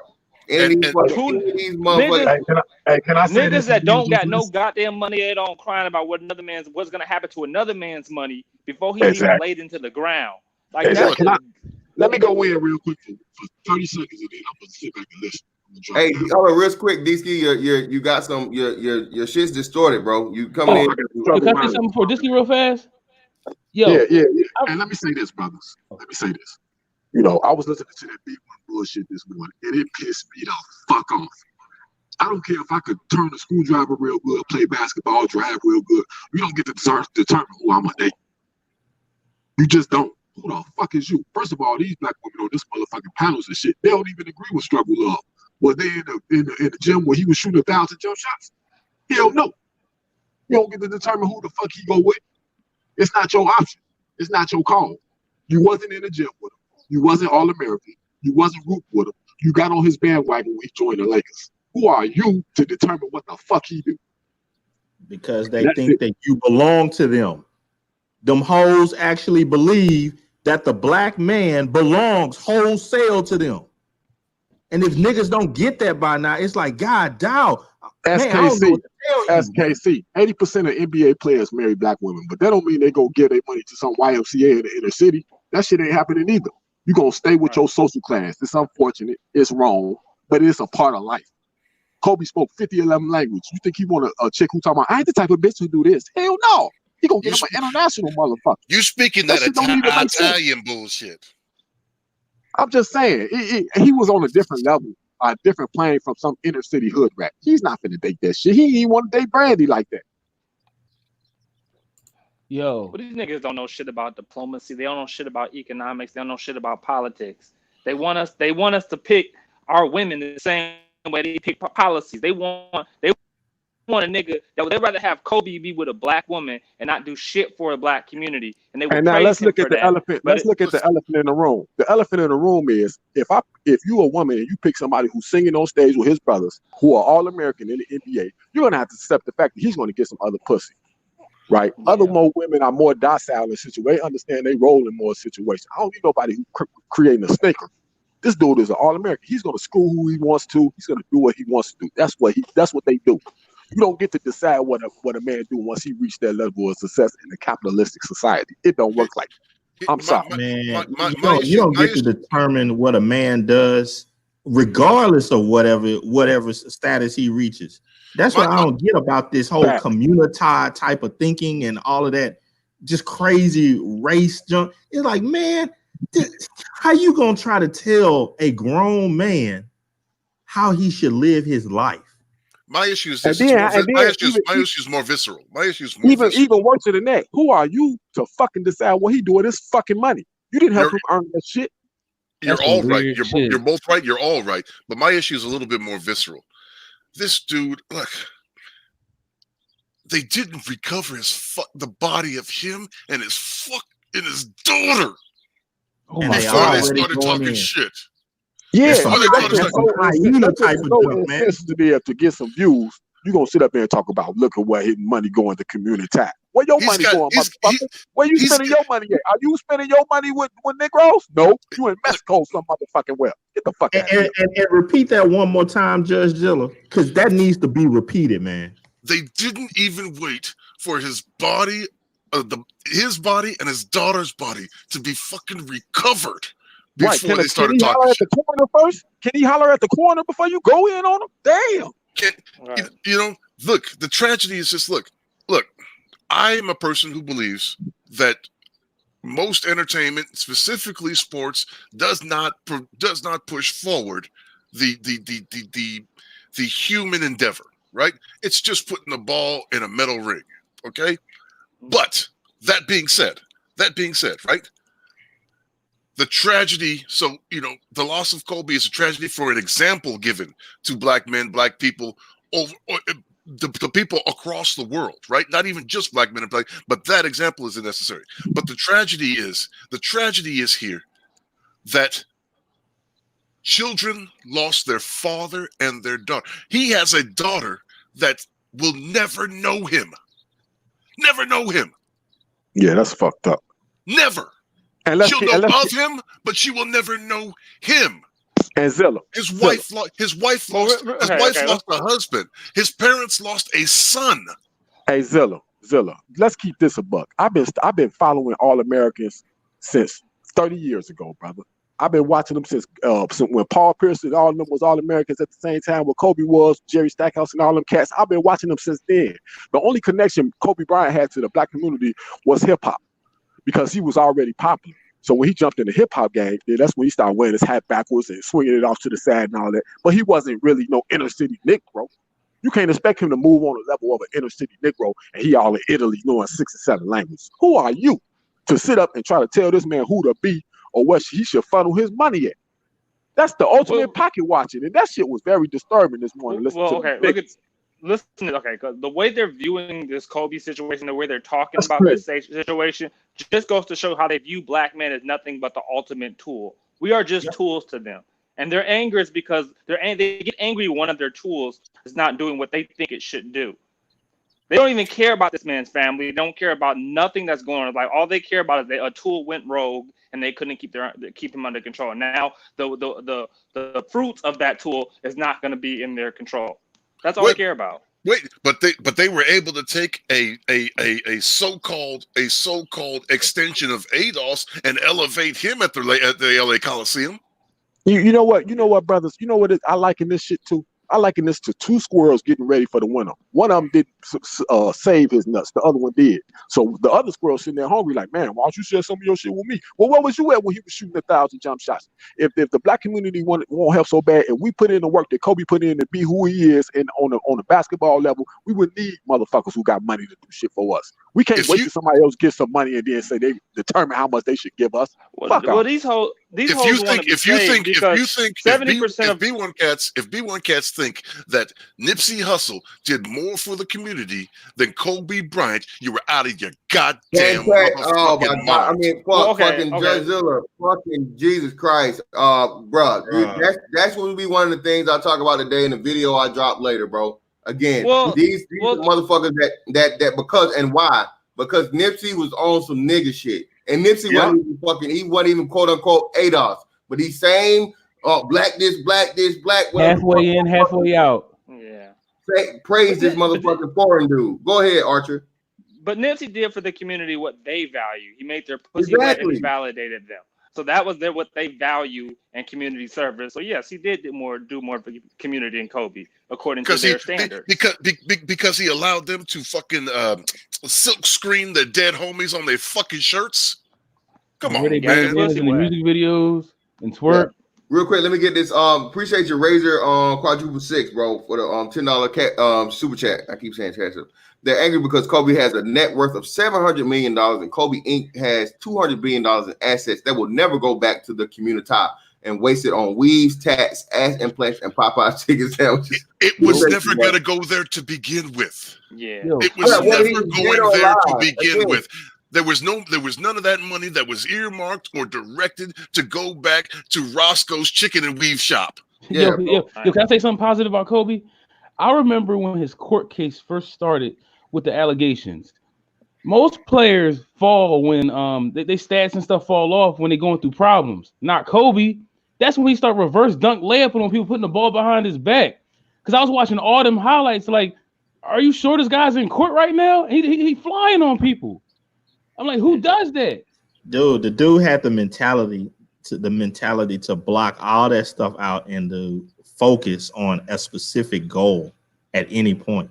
I mean, you even saw that when he transcended from basketball and went into writing. I mean, it's like you can't. That type of talent, man, it's rare. Yo, everybody that did him wrong, he got them back in a masculine thought, like logical way. Charlotte didn't draft him. He was like, okay, I got y'all. Made them suffer. I remember when Jalen Rose hurt him, because Jalen Rose even said it in his book that he tried to hurt Kobe because he put his foot underneath his foot after he shot a jump shot to hurt him during the finals. Yep, he admitted that. Kobe limped off the court. And then about like 5-6 years later, they played against Toronto, and he dropped a good 31 of that 81 point on Jalen Rose. Like everybody that he had a problem with, he solved it in the right manner. How many olives you want? Crazy. Like he showed you, black man, wait and focus, do your thing. Anybody that does you wrong, you're gonna get them back. Phil Jackson threw him under the bus and didn't even ask him about the accusations and just went behind his back talking about the media. Like Karl Malone. Can I say one thing about Kobe's contribution right quick to the black community? Because he has had contributions to the black community. Contributions the bitches over at B1 Network don't even want to have. Let's get one thing straight. Most black boys are failing in school. I never hear the B1 Network talk about black women becoming teachers. Most black boys are taught in classrooms where there's a female white teacher standing in front of them, teaching the boys. And what Kobe did, he had programs for after school programs for boys. He had all these programs that involved schools, things typically women are supposed to take control of, because white women are out there taking control of educating their kids. Where our women are at? Talking about I don't want to be a teacher because it doesn't pay good enough. You guys talking about what Kobe done for the community. The reason why they're never specific about what they want done for the community, because when they get specific and that goal gets met, they can't move the goalposts. The reason they keep it vague about doing for the community so they can continue to move the goalposts regardless of what you do. And Kobe did a lot. He did more than most people did. Absolutely. He did. He 100% did. He just didn't have to walk his ass across the fucking news screen to do it. Hey, real quick, he didn't need motherfuckers patting him on the back for doing it. Let me get these super chats real quick. Shout out to Sam Adu for the $2 earlier. Thank you, brother. Shout out to Dollar Washer, Don Gordito for the $2. To be fair, Ray Rice's wife stuck by him too. Yeah, he stuck her ass to that right and that left. Yeah, she had no choice but to stick. He's downhill after that. Let's see. And Dollar Washer again. Appreciate you, brother. If any of you Negroes watching this stream, you get a black woman pregnant now, you're officially a Maggle straggle hyena.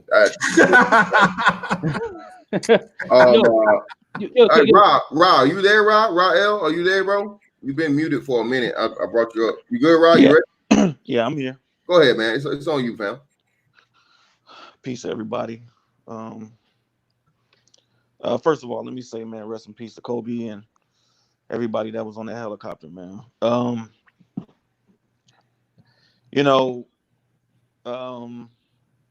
There haven't been many times, man, in my life where I cried, man, over somebody passing. I was in high school, man, when Tupac died, man. I cried. When my pops passed, I cried. My cousin was killed. I cried. And I cried when I heard this news yesterday. And, for me,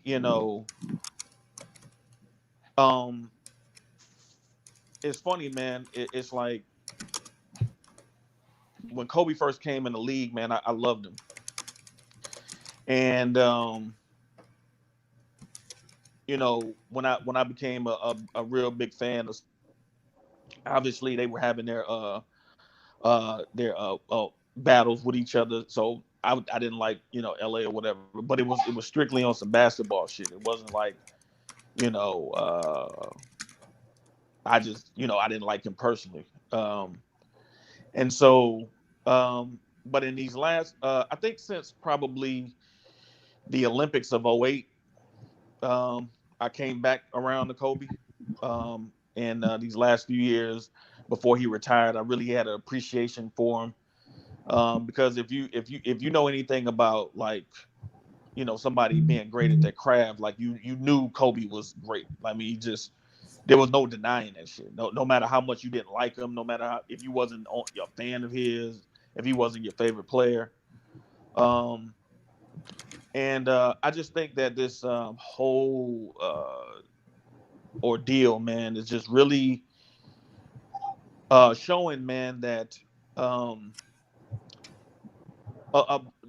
black people as a collective have a very hard time dealing with the successes and the failures of black men. It's like, I was listening to, I think it was Game Changers channel one day, and Keith Lamont, man, was expressing, man, some real heartfelt shit one night. And he was talking about how he grew up, and I think Keith was in the, I think he's in the chat, and salute to him. He was talking about how he felt about growing up, man, as an orphan, man, and how he would see families out, man, with their families, and how he would want that. So he was talking about basically, even though he does his thing as a single man, like deep down, like that's what he wants, and he would, would prefer that to be with, American black women, and this goofy dude just, responds, like basically telling him, like basically making it seem like it wasn't important. And Keith went off, rightfully so, because the dude was just, he lacked so much self-awareness that he couldn't understand what Keith was saying. Like, because it made me even assess, like, my life. Like, it made me like, damn, like, I had my pops. You know what I'm saying? So, like, it just really struck me for him to say what he said. And so, for this dude to just come in and just basically try to come in on, like, he basically shamed him for wanting love. You know what I'm saying? And I think that this response from these clowns out here is just really showing, man, that a lot of these people don't even view, even other black males, they don't even view themselves as being human. This is some of the most dehumanizing shit that people can say about somebody who did so much.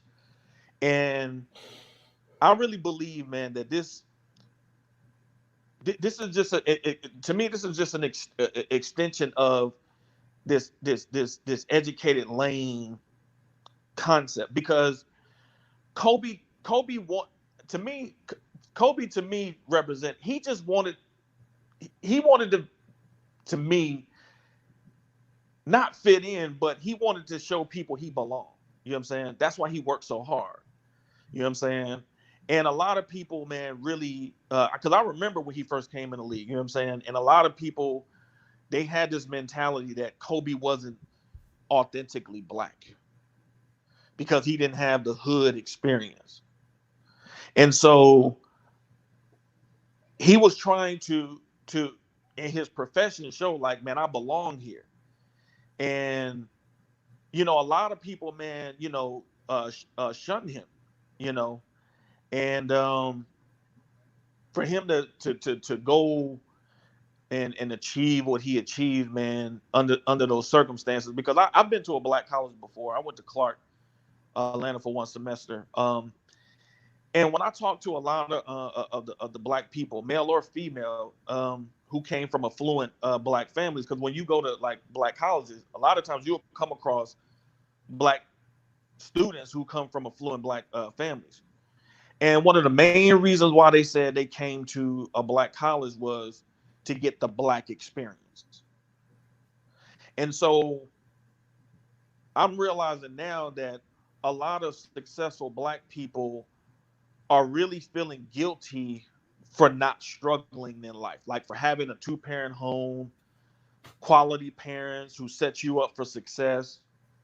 It's one of the things Tommy Sotomayor talked about years ago, when he said he thought that his upbringing was normal until he got around white people who were in more functional households, and he realized how dysfunctional his home was, being that he was raised by a single parent who got pregnant by his married father. So this is some reprehensible shit, man, because you would think that, you know, with this situation happening, like you would think like this will be a moment like, let's just put the other shit to the side for a minute, man, and let's just, you know, celebrate what this dude has accomplished, all the people he inspired to be great, man. All the people in the league. Look at all the dudes in the league who said they was close to Kobe. They reached out to Kobe. They asked him for advice. You know, some dudes probably looked at Kobe as a father figure. You know what I'm saying? And all these people can focus on is what he's doing with his money. You know what I'm saying? But these are the same type of people that when they get their money, they buying weed and smoking weed, and they ain't doing shit for no community. So it's like, how can you even make these type of comments? Like, and to me, like I said before, man, it's like no matter what, you know, somebody like Keith, he can go through all the things he went through, you know what I'm saying? And not only make it out of that shit, but be highly successful. You know what I'm saying? I told Keith a long time ago, a couple of years ago, I told him, I said, you need to write a book, man. And,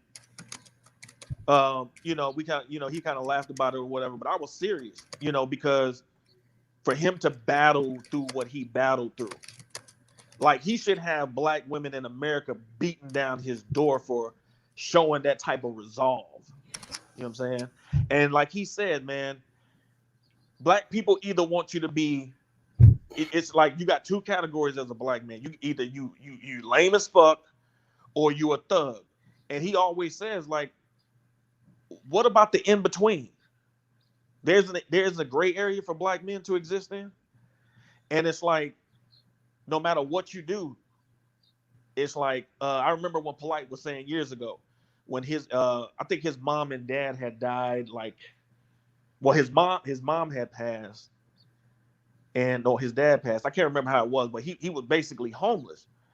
And he had friends, you know, he would try to take a, you know, shower at some friend's house, and then moms would talk bad about him.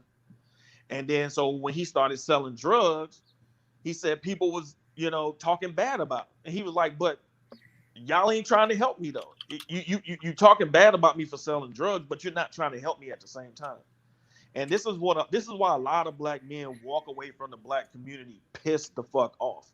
Like, a lot of people don't understand, like, this is not even just so much about respect. It's just about, do y'all even view black men as human? Do y'all even view black men as human? Do you view their life struggle? Because we struggle just like any other people out here, any other men on the planet. We go through our own trials and tribulations. But do you actually respect the humanity in black men? And what we're seeing, there's a lot of people, including other black males who've been raised in this gynocracy, who don't respect black men and who don't even view other black men, let alone themselves, as actually even human. Yeah, man. And the last part you said that I'm gonna kick it to you, Ken.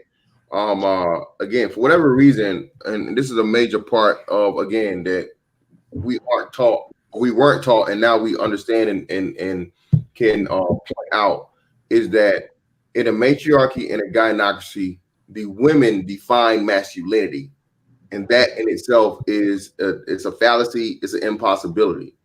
So when you have people like us along the lines of Kobe who say, no, I'm going to do it my way. I'm not going to do it how you want me to do it. You don't control my life. You don't tell me who to date. You don't tell me how to act. You don't tell me, what's cool, what's not cool.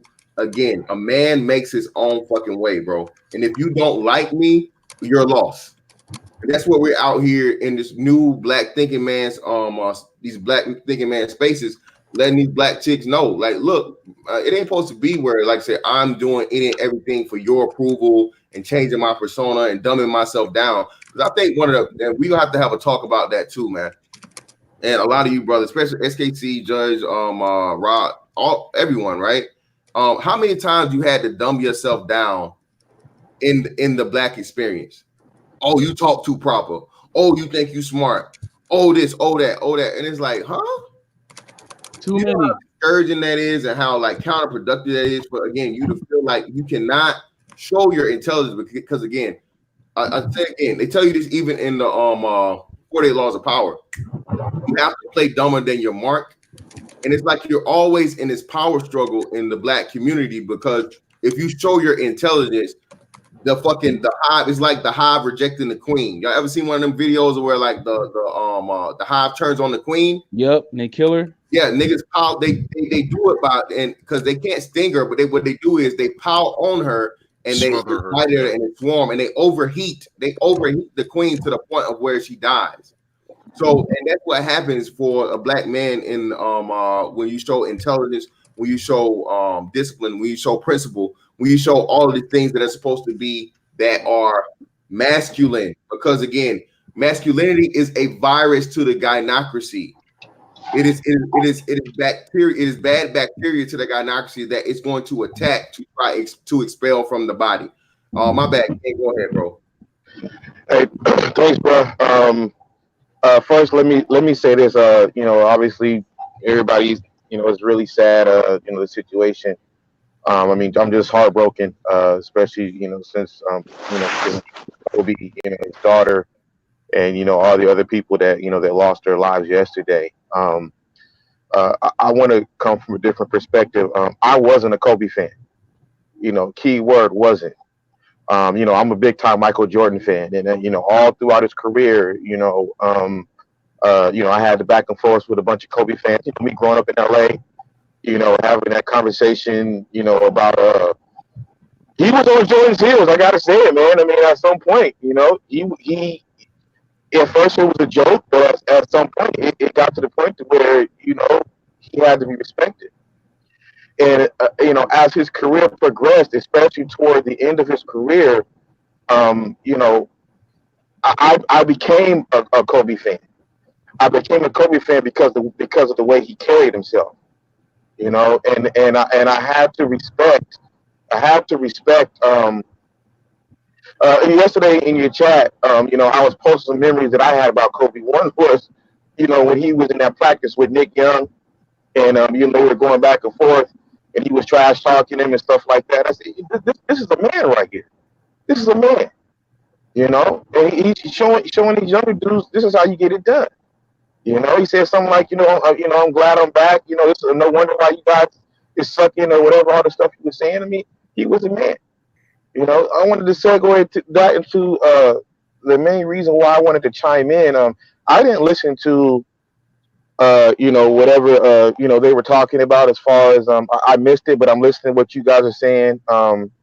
As far as Kobe and giving his money to whoever, this, that, and the third, and and I just got to say this: something's got to give. Something has got to give. Okay, you can't have it both ways. And what I'm saying is that it can be one of those things where, in one breath, a black man like Kobe is the type of man he is because no black woman wanted him. Okay, and I'm not Kobe per se, but a black man like Kobe. This shit is ironic to me. Okay, a black man like Kobe that's successful and has a non-black woman, this, that, and the third, and or carries himself a certain way, like people were saying he read books, he didn't want to hang out in the clubs and do this and do that, for whatever reason, I know some of these niggas like to say that a man like Kobe is afraid to come off the porch, and they're bitter because black women don't want them. Then once they become successful, or they go out, they find love, and whoever it is that they want to be with. Now you got a problem with the decision that he made. But by your own assertion, you saying that no black woman wanted him because of the way he carried himself. Could you repeat that one more time, Ken? God damn, Man, say that again, bro. I mean, this shit is frustrating. This is why I don't like hearing all this bullshit about how black women is picking niggas. No, that's y'all little trope to try to undermine the behaviors of black men. That's what it is. That's what it is. And if that's the case, then fuck y'all. Fuck y'all. That woman gave him 4 beautiful children. One that was lost yesterday. Shame on anybody that's sitting here trying to politicize that man's death and his daughter. I can imagine as a father what that woman is going through right now. She just had a baby by him maybe a few months ago. I can't fathom what that woman is going through right now. Yep. It's pathetic. We sit here and waste too much goddamn time arguing about the wrong shit. Sorry for cussing on your thing, fantastic. No, you good, bro. But it's pathetic. And I'm sick of it. Make up my mind. Which one is it? Okay? That man has a right to live too. Men like Kobe, maybe not at that level. I'm talking about the normal black man. And yeah, maybe he don't want to be robbing people and stealing and from people, his own people. That's another argument. From his own people. Maybe he don't want to be fucking up and cutting up all day long. Maybe he likes reading. Maybe he likes talking with correct English. And if you don't like it, fine. When he goes out and he gets a woman of another race or whatever, hey, congratulations to him. Congratulations. Who are you to go back and try to undermine what this man did? His wife deserves every bit of money that she's about to get. Every bit. And she wants to burn that shit, that's her money. It's hers. She earned it. That's all I gotta say, man. I gotta get back to work. Hey, fantastic, great show, man. I appreciate you, fam. Appreciate you coming through. Let me say this. Let me say this to piggyback on what he said. Right quick. So last year, Grinch did a stream. And Goat Cheese came into the stream, and so he basically mocked his book he wrote, saying something to the effect like, "Oh, nigga, you ain't really did shit. Like, man, I could write a book in a day." and Oh my God. Fucking thugnificent. and he also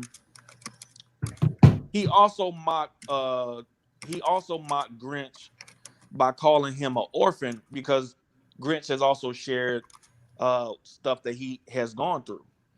Now, in some of those same chats, man, Grinch had talked about one dude that was in a group home with him, and he said one day they was wrestling, and he had his pants kind of came down, and he had a diaper on it, and people, you know, the dudes was laughing at him, mocking him. You know what I'm saying? Like, you're like, man, why you wearing the diaper? So he said, like, either him or somebody else had looked into the dude's file, and come to find out, man, the dude had been like, molested, sexually molested so bad that it had tore like some of his insides out. And God damn it. You know, when I seen this dude mocking this dude, man, I mean, I'm not gonna lie, man, I was heated, and you know, I was going in on him. And so the irony of this is that on the one hand, they'll say that they're fighting against white supremacy based on their argument that all black people's problems are based on white supremacy. Okay, well, if that's the case, then you should be able to logically deduce that you're saying that somebody like who had Grinch's experience or Keith Lamont's experience is tied into white supremacy. So if their struggle in life was based on institutional racism and white supremacy, why would you mock their struggle when they had no control over that struggle anyway? They had no control over their. You don't get a choice in the type of family you're born into. You know what I'm saying? You're born into that shit. And so for me to see them mocking people's struggle, but then turn around, well, y'all throw up in my face such and such. Like, dude, you went out there and willingly sold drugs. That's not the same thing as being born into a situation where your parents ain't got this shit together and you're just at the whim of their personal decision making. That's two different things. Right. That's two completely different things. Because he was out there selling them drugs because he was trying to impress them hoes. And for me, like, to see actual males, I mean, if you're saying that you're like your struggle is white supremacy, then you should see that the next black man's struggle is white supremacy too, based on your talking points. Gold teeth. Your babies can't eat gold teeth. Come on. And that's what I keep bringing it back to. This is beyond. At first, I thought this just was about respect, but this is going beyond just respect. This is whether you are considered human. Like I've read research on how they talk even in the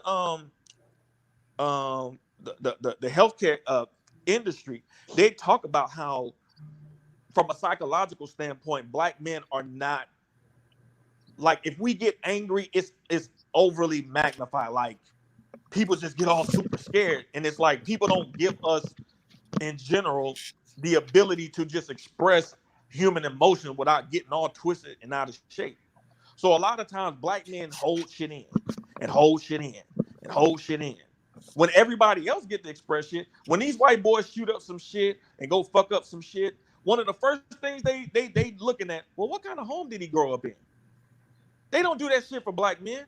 You supposed to know not to do that shit. Same thing with these females. We just seen this Shantoya Brown, whatever her name is. They want to talk about all this other shit. But when it comes to black men, it's a whole different ballgame. You're supposed to know what to do at 15 years old. And a lot of people don't even realize that the third leading cause of death for black males ages 15 to 24 is suicide. I ain't seen one of these motherfuckers yet talk about this shit. Yep. If you really care, about black people, then you need to focus on the head of black people, which is the man. If the head ain't right on the body, the rest of the body ain't gonna be right. How can you skip over the most important part of the black community, the so-called black community, the man? How can you skip over them and keep trying to fix these females?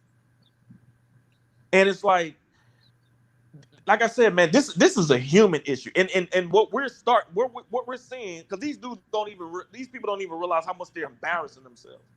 We're seeing non-white people show more love for Kobe Bryant. People from the United States, people from internationally, showing more love and respect and raw emotion, crying over this dude than actually black people. Yo, Rael. Like, Rael, can you hear me?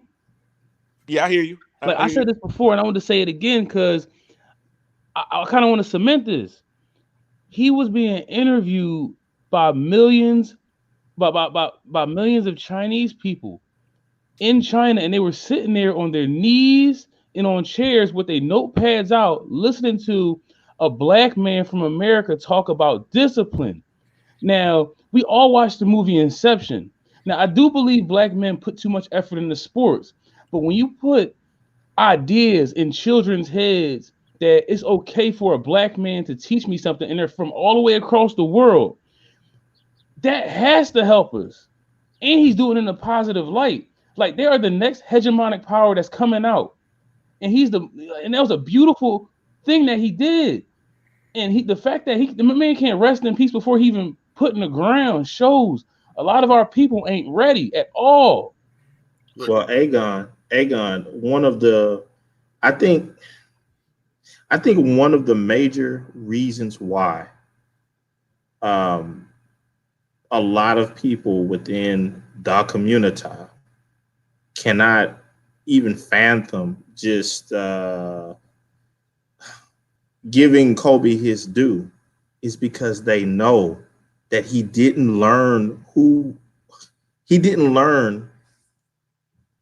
wasn't formed by the community. He's not a product of them. And yet that image that he puts out into the world, they can't put a claim on it. And I think that's what hurts a lot of those individuals that view the world in that lens. So they have to do everything that they can do to try to tear that image down. Yo, Judge, can I say something real fast? Just 1 second. Go ahead, bro. The thing about Kobe is that I think that he's the embodiment of that experience that we all had when we left our communities and then came back and we thought differently. He is that personified. Mm-hmm. And that walking, because we all learned how to code switch between black culture and what was outside of it on being productive. But he was the embodiment of that, and they couldn't stand him because it was no code switching for him. He was the code, and if he wasn't a part of his code, he left you alone. Yep, that's coming from somebody myself. I'm talking about myself here. Coming from somebody whose black card has been tested since elementary school, middle school, high school, and all throughout my adult fucking life. Right? And not just tested by black people. I've had white kids. I'm black. It's impossible for you to be more black than me. You have nothing. You don't have. It's not you. Just because you act ghetto or you act thug doesn't mean you're more black than me. You know, that type of situation. You exactly what you're saying, what you just said, Aegon. You know, look, this is a guy. Like I was going to give another example here real quick when Rael was talking. Who was the guy? Right, his first All-Star game, Kobe Bryant's first All-Star game. Who was the guy that hazed him? Remember that? That hazed him? Yeah, Jordan, right? Remember when they pulled away? Remember when they pulled his breakaways? What was his first All-Star game with Jordan, right? When they came out for the lineup in his first All-Star game, Jordan pulled his breakaways away. When they do the start, with the with the pants, yeah. Right? Yeah. Did he bitch about it? Nah. Or did he show up on the court? He showed up for sure against the man that he said he told the world he was going to be better than, who's considered the best of all time. Man the fuck up. He did that. He did that. And not, I don't mean man the fuck up like the way they say. You know what I mean when I say he manned the fuck up. He handled his situation like a grown man, even at that young age. You know? Yo, he used to wait for Jordan outside his locker room. BGS had a stream. I don't know if anybody caught it last night or yesterday, whatever. And he said this, you know, and that's why I kind of led with my black card being tested all the time. Right? BGS had a stream, and in it he alluded to this: the cats that have already done SYSBM, the cats that, you know, as Rael said, came from solid 2-parent families and middle class or upper class, the cats that have been successful in this world, in this life, that stem from either ADOS or mixed lineage or whatever have you, right? They have a love for the black community. They want to see the black community do so much better than what they've demonstrated thus far over the last 50 odd years. They know it's possible.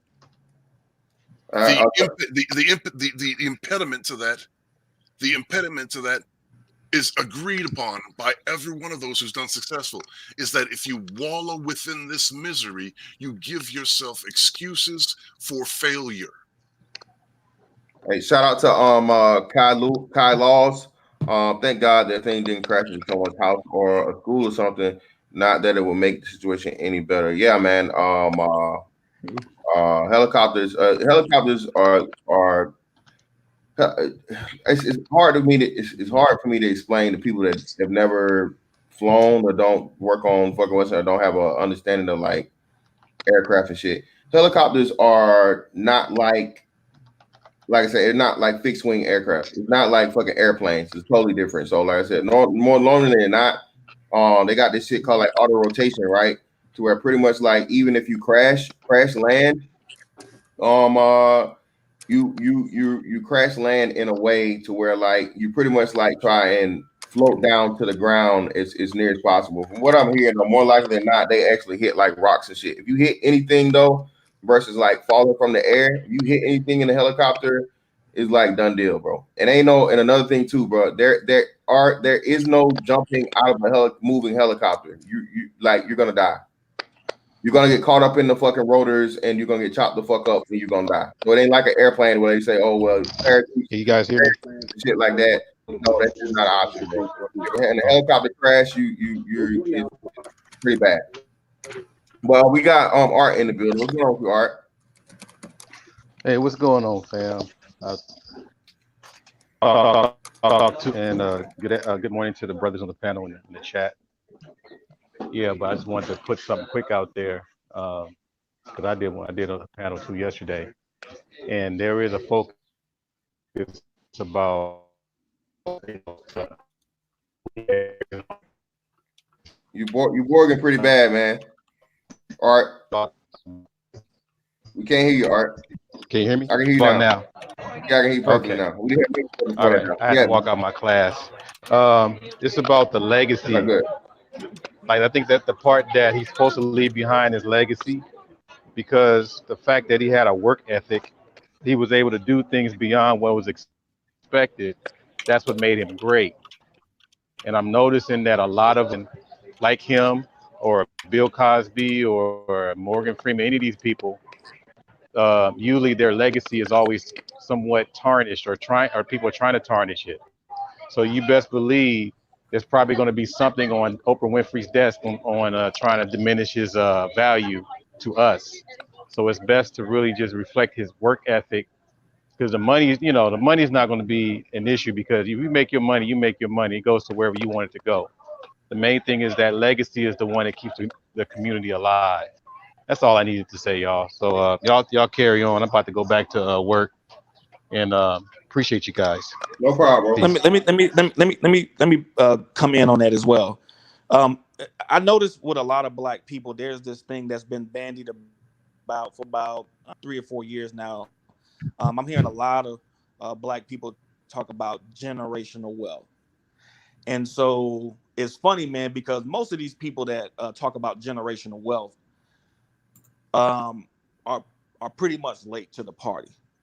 First of all, there are a lot of wealthy people like Warren Buffett, Robert F. Smith, I think Elon Musk, and countless others who have decided to give their money to something that's called the pledge.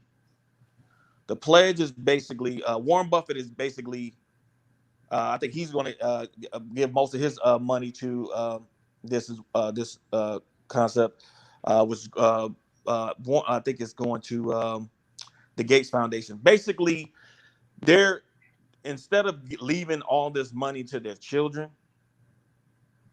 they're going to leave most of their money to charitable endeavors.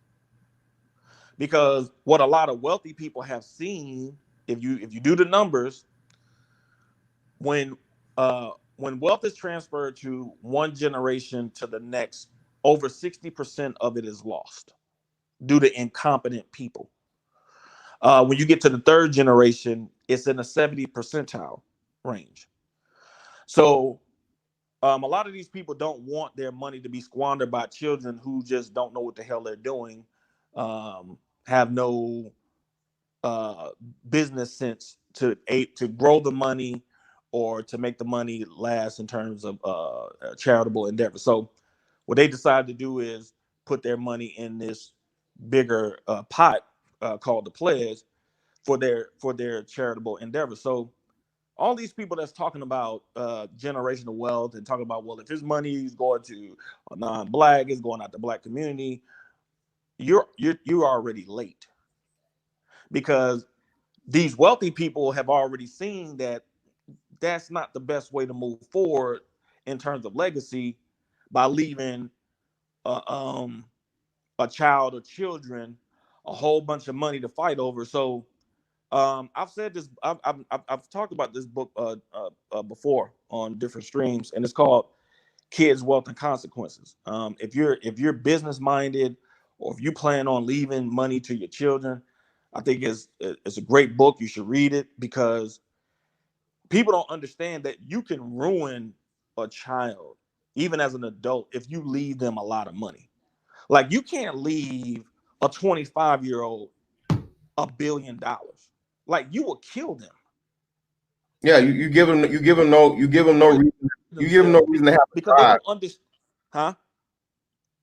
Well, you give them no reason to have a drive in life. You give them no reason to be there. That's what the book talks about. And I've been saying, especially since I read this book years ago, that on both ends of the spectrum, on the wealthy end of the spectrum and on the welfare end of the spectrum, you have two of the same things. You have the same thing happening. If you leave these kids with a whole bunch of money, you kill their drive and their ambition. If you raised on welfare where you don't see anybody with a work ethic, you develop a sense of entitlement too. It's on both ends of the spectrum. And so what wealthy people have decided to say, well, we can't just kill these kids' drive. You know what I'm saying? Because I don't know if people watch any documentaries, but I've seen a couple documentaries on wealthy people. And it's not as easy as people think it is. People just look at them like, oh man, they got a great life. But man, imagine if your dad is Warren Buffett and he's worth $82 billion. How the hell are you gonna measure up to that shit? The likelihood of you measuring up to that shit is going to be low. Or if your dad is Michael Jordan. I mean, we've seen Michael Jordan's sons play basketball. They ain't that good.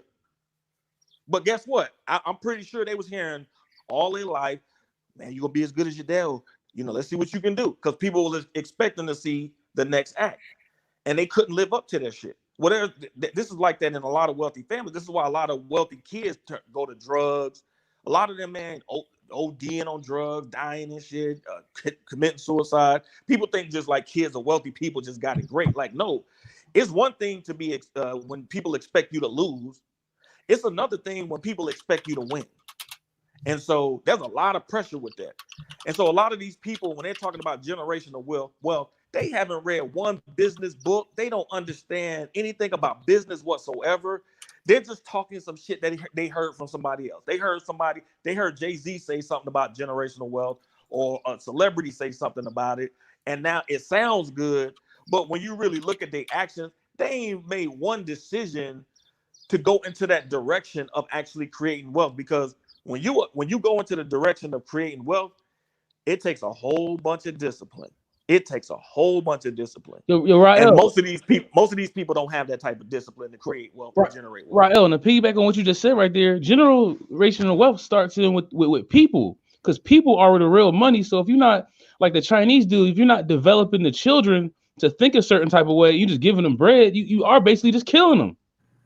And how do you build generational wealth and you can't keep your family together? Exactly. And Rael, how dare you bring up book reading? What are you talking about? Book reading. Talking about why we gotta read these books? Tupac said. What are you talking about, man? What are you talking about? You know what I'm saying? I can write a book in a day. Learn a musical instrument. Learn a musical instrument. The fuck you talking about, man? All I need is a soundboard. Again, bro, like I said, look, bro. Again, y'all already know what this shit's gonna be, bro. I don't even know why. Again, do what you want, y'all grown. But again, bro, you know what it's gonna be. So I don't even know why you pay attention to it. I mean, you flush pieces of shit, man. You don't watch them. All right, and just giving this shit, motherfuckers is willing to. This show you niggas have no what's because they don't really want this. She can't get a Kobe Bryant. This why this bitch is mad. All these bitches talking about this, and he was with a white woman. He was this, he was this. Bitch, you can't even get a man. Period. You're manless. You know. Why y'all listening to that? The source. I don't give a fuck about no dinosaurs. Look, bro. Hold on, real quick, and then we will kick it to Todd. Look, bro. Why y'all worried about the opinion of man-looking, manless bitches, bro, when it comes to fucking men? Man-looking, manless bitches' opinions on men and what they should do with their money and who they should marry, who they should be with. That shit is worth than a fucking penny with a hole in it, bro. This shit is worthless.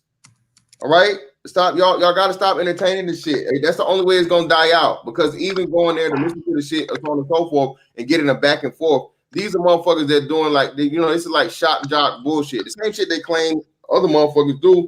They're going to go on the attack of one of the most, again, beloved figures in globally. This ain't just to black people, man. But anybody, bro, that's a hooper and basketball, whether you like Kobe or not, whether you respect the man. Again, the whole NBA is going to tribute to this dude. Sports networks, the fucking film industries, everybody's paying homage to this guy. So what am I going to do to get views? I'm going to use his name and talk shit about him, to anything for clout. Yeah, man. Come on, man. That's ultimate clout chasing ugly assholes and ain't shit niggas. Go ahead, Ty. Yeah, man. Every time something like this happens, man, it's just another reminder, bro, that we don't know about wealth or how it works, bro. You know what I'm saying? So, I look at this and people are saying, his wealth is going to another community. Like, bro. Most people transfer wealth through their family. That money is not going into anybody's community. You know what I'm saying? Like, whenever they transfer the shit, it's not for everybody. It's going to stay within his family. Whatever, you know what I'm saying? What he built. Exactly. That's how the shit works. But Ty, though, this is what a lot of these people don't understand. If you want money to stay in the black community, then build up your sons, because if you transfer wealth to a female, it's going to get transferred to another person's family. It's going to go outside of that family. You know what I'm saying? If as long as you have sons to keep going down, your money is going to stay actually in your family. And this is what a lot of these people. Right. Let me hit you back after you're done here, real quick. Yeah, right, a lot of them don't realize that shit. They don't understand. Like you said, they don't understand the concept of wealth creation. And I'm gonna say this, and I'm gonna kick it to you, Judge. I read this book back in I can't remember what year, but I read this book years ago called Popes and Bankers. And Jack Cassio said that he said what we learned in the West is that because he was explaining why the economy had crashed and stuff like that. He was saying how marriage is the foundation of wealth creation. He said that's what we found out in the West. And so a lot of these people don't understand that when you look at a lot of these successful white males out here, and this is just really going to the heart of the matter, because there's this idea that, man, white men be doing this shit on their own. No, they don't. That's a lie. A lot of these white males early in their starting point, one of the first things they have done is get married to a supportive wife. And because a lot of times those wives allow them to take risks, they could take more calculated risks with money. So if it didn't work out, they had something to fall back on until they made it successful. Because they're dealing with cooperative women who want to see them get money, they're willing to allow them to take the risk, because men, naturally, we're risk takers. Women tend to be more risk adverse. But what this group doesn't understand is, because you got so many women trying to compete with the men, it's much more harder for Black men to create wealth because of the lack of the support. You don't really get support mostly from your Black family. A lot of times you don't get support from these women, but they're expecting you to create this Wakanda by yourself. When all these Indian men don't create that shit by themselves, Korean men don't create it by themselves. None of these men create this shit by themselves most of the time. I don't think we can. I don't think we can use that as an excuse not to fucking build some shit, though, bro. Hold up, real quick. Let me get this super chat. I'm saying that if you're expecting these men to, you're expecting Black men to make something out of nothing, when by nature we're not supposed to make something out of nothing. Like we should be, because we've been lacking something, doesn't mean we should get used to the idea of keep lacking some shit. All right, real quick, let me hop on this super chat real quick. NYC Evolved 88 for 999. Thank you, brother. Kobe turned down the He Got Game movie that Ray Allen did with Denzel in 98 to focus on basketball. Ray Allen waited 10 years to see the man he took a movie from just to get his first championship. Mamba. All right, appreciate you, brother. Thank you. I'm just gonna say this, and then I'm gonna get back. I gotta get back to work here. All right, look, Ryle, from what you were saying there earlier in Ty City, what you were saying there, piggyback on those things. Look, you can't even tell these people that fundamentally that they have the wrong starting point. Circulating dollars within the community doesn't build wealth. You must pull income from an outside source to be able to build. You must bring in more income than you express to be able to build. You can't get them to understand that fundamental concept over there. No, we can just circulate our dollars and we'll grow from there. How are you going to grow if the money that you keep if the money that is in your society is static? But getting them to understand basic concepts like that is too foreign. It doesn't make any sense because they don't have the breadth of knowledge to understand it. And again, right, yeah. So that's part of the problem too, is financial literacy. And for people to be talking about wealth, generational wealth, and all this shit, bro, like there's no practice of it. Yeah, no, and the last thing I want to say is, again, just keep in mind, with respect, and hopefully some of them are watching. Maybe there is a family that is in utter despair right now. There are several families rather that are in utter despair right now, and the man that you're dragging through the mud. You're dragging through the mud without consideration of any of his family is in extreme pain, and the way that you're treating this dude is not doing anything to help or alleviate that. And so, what the fuck does that make you? It's crazy. It's on the internet. It's gonna be here forever. So what else they gonna do? Again, shout out to Ramil, bro. Appreciate you, Ramil. Listen, bro. What more do you want, bitch ass niggas and hoe ass bitches? He donated $1 million to the African American History Museum. How much money did you donate? How much money?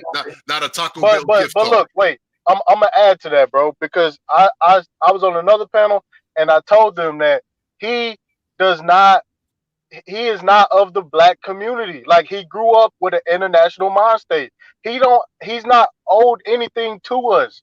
You know what I'm saying? Like, for him to give that much money to an African American history museum, bro. I mean, the dude had some form of his Blackness. You know what I'm saying? I don't think they blowing this shit up like he didn't like being black or some shit, bro. That shit is irritating. Exactly. And Ty City, that's why I came up here to speak to what you were just saying right there. The fact that the brother did what Ramil mentioned and what we've mentioned repeatedly is more reason why we should be getting behind the brother and supporting the brother while he was alive. Now that he's gone, we should definitely be showing some respect. The reason I wanted to come up here was to speak to these old busted brides over there like Crystal Swirls and them, because man, that nonsense she pulled yesterday, man, you know, hey, we all for free speech, but see, that right there is something else. Okay. What she pulled, like on the real, on the real, man, you know, that type of stuff is like, yo, you need to be handled. And then I'm seeing people who are supposed to be pro-black, you know, which I am, in the damn comment section co-signing the fuckery. And I'm like, okay, I'm gonna remember this bitch next time she talk out of pocket when she comes back over here to the pro-black side, because I can call her dumb ass out on what she was over there saying in that comment section. Okay. And then lastly, I'm gonna pass the mic. Those folks over there that was doing that, man, they need to be ostracized. But what's gonna happen is they're gonna be forgiven. It's gonna come across as if they never done it. Hey, all is well. You over here, you got a blue wrench, and that's the shit I'm talking about. I guarantee no one will say anything because they sisters, for one. Okay. Yeah, and then number two, it's like, oh, okay, well, they wanted to say that if it happened to Serena, no one would have cared. Well, here's the deal. You know, we've shown more than sufficient amount of empathy. I'm gonna say this: Kobe hasn't talked out of his face and shitted on black women, like we mentioned earlier. Yeah, you know, he went after Brandy, he went after the Beyonce, so he hasn't gone out of his face to shit on black women. But Serena has. Mr. RJ, Serena has gone out of her way. Hey, Mr. RJ, let me tell you something about what you just said. I'm gonna add on to that because let's talk. Because this is the diabolical aspect of it, right? If you don't believe Kobe was going to revamp the WNBA for his daughters to be in, bro, you are out of your mind. There you go. There you go.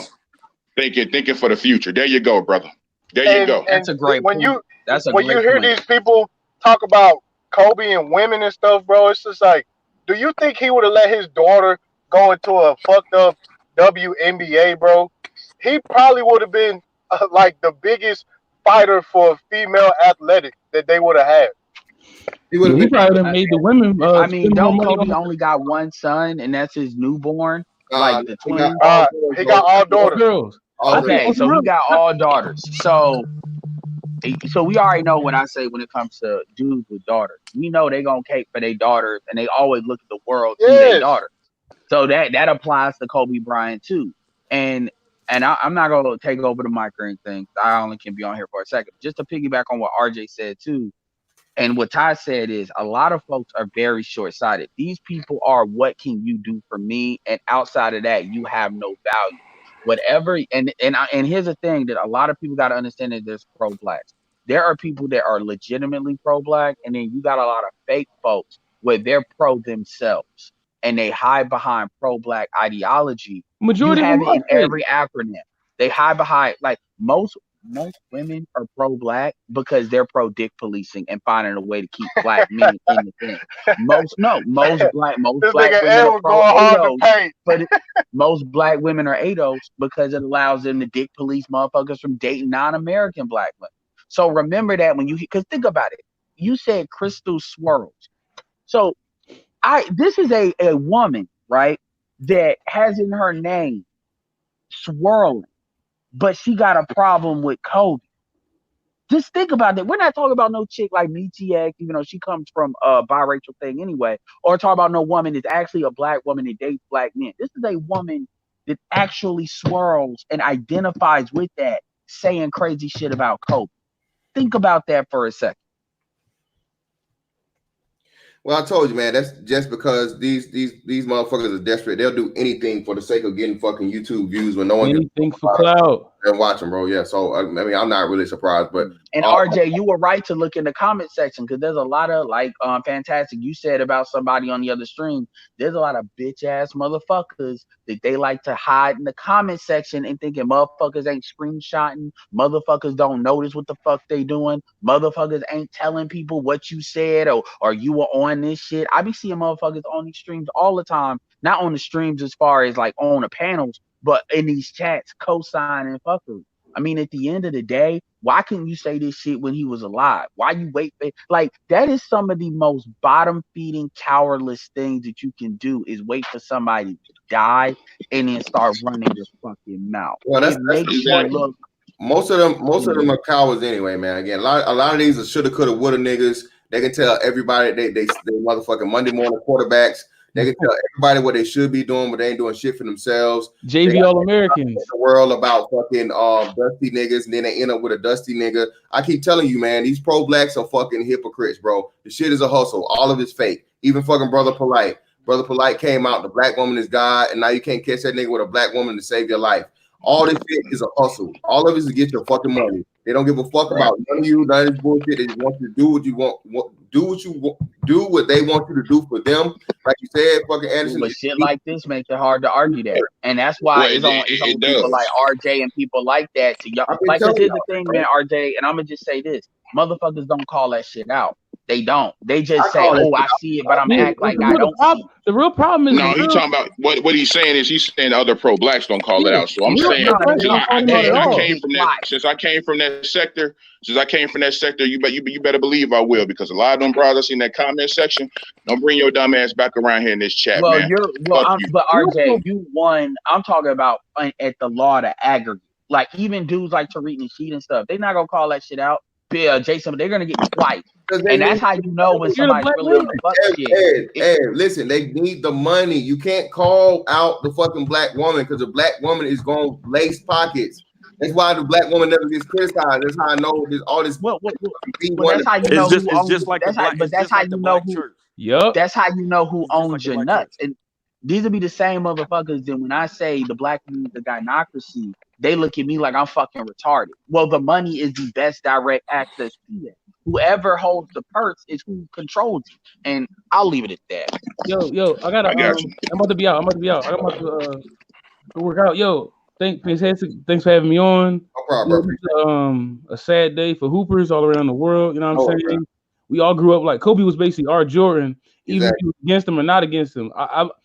I remember growing up wanting Kobe to fucking lose because I was a Sixers fan, and he basically destroyed the Western Conference. I remember he destroyed the Kings so many times. Like I love watching that man hoop, and then it brings you chills if you just watch his videos detailing the game and how he grew. This guy talks the same as he did when he was 21, when he was 40, about how he got better. Like how he knew that most kids couldn't dribble to their left, so basically make them go left and the ball fall off their leg. He explains the same way with basically how Steph Curry plays, how Klay Thompson plays. He was a student of the game. Like, yeah, he grew after he got out the league. Like, he got more friends after he got out the NBA than he was in the NBA because then he could focus on being more human. Because remember, you got people like Steve Francis. You got a lot of people that were more athletic than Kobe, but at the end of the day, once their athleticism fell off, they fell off. Yup. I remember when Kobe was like an island, and then when they had the Redemption Dream Team, when they all joined, it was Kobe, LeBron, Durant, James Harden, all of them, because Team USA fell off. Kobe was doing some island stuff, and LeBron brought him in, and it taught Kobe how to be more social, and that kind of brought him in to being better with the Lakers back when they got back to the States. Because if you guys look back at the 2008 and 2012 Olympic teams, those were brotherhoods. And I loved watching them because I used to hate watching the USA teams who used to blow everybody out. But then I didn't realize how strong of a symbol that was to the rest of the world, that basically when black men stick together, all they can do is hack and foul you for about one quarter till they about to get fouled out and you just dominate them. Well, a lot of these super teams and these dudes deciding to do what they want to do and not what these owners want to do, that's what separates a lot of basketball players from like the football players, is those Olympic games. People, that's actually a really, really good point. So actually another couple of points I wanted to put out there too is number one, Kobe's got all daughters. So this idea that his wealth might automatically go to other people, that shit don't even stand on its face. Because how do you know his daughters ain't gonna get with black men that are like his daddy? That's number one. Especially when you look They at grave basketball. robbing. Yo, they grave robbing, man. Especially when you look at basketball players. I'm not saying it has to happen, but I'm saying it can happen. That's the first thing. And what you said about the WNBA thing was absolutely key, because these motherfuckers don't think long term. That's another thing you got to understand about a lot of pro-blacks too. A lot of these fake pro-blacks, they don't think long term. They don't think decades. They only use that where the money going as an excuse. Edward, I think we have to, and you got to phrase that correctly, bro. They can't think long term. It's never been taught to them. Black people as a whole don't have, shout out to Ramil, the delayed gratification. Niggas want to get paid now. That's why you have this cancer of niggas getting locked up in the dope game and the street life bullshit because they want instant money. Niggas, because they being driven by the females to do that. Exactly. And this is why. That's what I'm saying. And niggas are never, like Ty said, niggas do not have any type of financial literacy. They don't understand that, hey, I can take $1,000 from this tax return today, invest it in a stock here, or invest it in a bond here, or invest in a business here, or just save it up over a few years to start my own business. Business loan. That's another thing. Even though I'm not drawing direct conclusions to race, and because I'm the first person to say don't go red pill for black women to go blue pill for non-black women, when you look at how I want y'all to pay attention to two things. Number one, how his wife is handling this, and how a lot of these, and look, let's be clear, it ain't all black women saying this goofy ass shit, but it is a lot of motherfuckers that believe it, as far as that other bitch. And then another thing I want y'all to pay attention to is pay attention to how his wife handles it, and how Laura London handled the situation with Nipsey Hussle. Because one of the things I never forgot about Laura London is Laura London said that one of the things that she thought she was telling a joke, but it was actually very telling. That she said that she thought it was lame and goofy that Nipsey was actually listening to motivational tapes. And it's important for me to say that because Laura London does not look like the prototypical black female. So when you look she at said she liked thugs in that magazine too. Yeah, she said she said thugs got turned on by killers and shit. Yeah, she said thugs get her way. So that was Nipsey. There was a certain part of Nipsey that she was attracted to, and all that other shit. Even though that was really who he was some ad lib shit that got her money. And this is when people talk about this is a culture. This is a culture. Like let me tell you something. Any female says that thugs turn her wet, turn her on. Quite frankly, I would look at Nipsey funny for saying that, for even being with her, because that's not a wife. I want to see a woman say some shit like that and then justify why somebody that's about something to get with you. I mean, make that just. But the point is this though.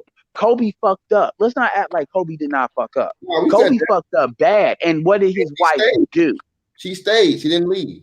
And she had him dead to rights because she got with him before he got rich. I use the example of Tiger Woods. She could have Kobe never had more money than Tiger Woods had, and Tiger Woods' wife left. Same thing with Michael Jordan. And she was non-black, but they got with him under different. Tiger got with his wife under different circumstances than how Kobe got his wife young, and that was. Wait a second. How much of that money that Michael Jordan wife got coming back to the community? No, did she get like 400 mil? No, she got. That's a great point. That's a great point. How many? Oh my God! Oh, that's a video, man. Like all these females that are getting these payouts. How much are they doing? How much? What did Shawnee do? Shawnee O'Neal. How much of that money is coming back to the black community? Kevin Garnett. No. That came back in the form of reality TV. Kevin Garnett better stop playing, bro. You wouldn't have the Real Housewives or nothing. Kevin better stop playing. Kevin Garnett better stop playing before we start seeing where the money. Before we start looking for this money that should have went to the community. For real. You could go down the list of folks. What was Evelyn Lozado with Antoine Walker's money? We know where that's going right back to the white man in form of consumerism. Or what they do is they give them a little Real Housewife deal in which they loop them into like that stuff ain't going into that ain't going to no black girls. That ain't even going to other black for real though. Yo, like see this. But that's what I'm saying. It's a whole argument, bro. It's so fucking goofy, my nigga. Like if you sit back and think about it, bro, all these players got These women that got tons of millions of fucking dollars, bro. And that man lost that money even before he died. And, You know and what by I'm the saying? way, But and the fact and what he did with his kids, when you saw him with his daughter, like his daughters and stuff like that, particularly the one, unfortunately, that passed, that shit don't mean jack shit. And by the way, she's biracial. She's more melanated than she's not, by the way. But that, she looked just like him. these will be the same. Hold on. I'm gonna say this, and I gotta go, y'all. These are the same bitches that worship the crown that fucking Meghan Markle walked on, right? Same bitches last week taping for Meghan Markle with Prince Harry leaving, talking about it's racism and she doing her and let her do her thing. And this chick is less black than Kobe's daughter. But you see what I'm saying? You see the hypocrisy? See, don't let me start pulling receipts. I'm finna start looking around. There's some baseball players that lost a lot of money that didn't make it back to the black community. Again, man, look, ultimately, bro, the whole thing is this. Okay. These individuals, these pieces of shit, like I said, I use the example of Tiger Woods because they say if you use Juanita Jordan, well, Juanita Jordan was a black woman and she deserves and and Jordan was out here cheating and so on and so forth. So she had a reason that well, I mean, damn, Kobe's wife don't get credit for staying.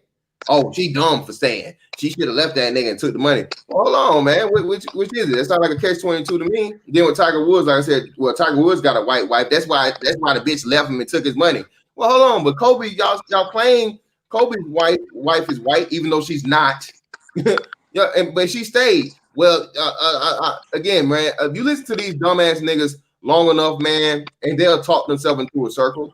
These pieces of shit, fucking idiots, bro. These motherfuckers have a combined IQ, all of them, of like maybe fucking maybe a 90 on a good day. So again, man, I say to you, bro, and it's our job as black men, especially as thinking black men. You see a good black man around you, one that motherfucking went out here in the world, and helped the image of the fucking black man. You're a fucking pussy if you stand idly by. You let this man be destroyed and torn the fuck down. All right. You ain't gotta like Kobe. You ain't gotta like him. You have to be a fan of him. You ain't have to watch a day of fucking basketball. But if you know anything about him, you're able to look at this man's fucking resume. You're like, hey, hold on there, partner. Hey, I may not be a fan of him, I may not like him, so on and so forth. But Wait a minute. What? Wait a minute. Janet Jackson got away with the bag off of the billionaire. But he was like some Arab nigga. Yeah, but his money should be going back to his community, right? That's the point. I said, yeah, you ain't seeing none of that with the black community. Wait a minute. These bitches got the bag and they not giving none of it back to the community. No. Oh, but Ty City, what's the key? Wait a second. Hold on. What's the key common denominator? Bitches, right? Wait a second. It's their money. But when the bitches make off Ty City, it's their money. But when the man fucking got some, it's our money. Wait a second. Eve better bring back some of that money.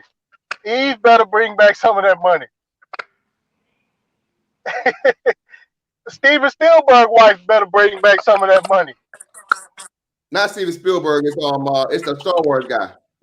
George Lucas. Yeah, that's Steven Spielberg. No, that's George Lucas. George Lucas. Yeah, George Lucas. No. Remember, his bag is her bag, and her bag. I don't know is her if y'all bag. saw this interview years ago.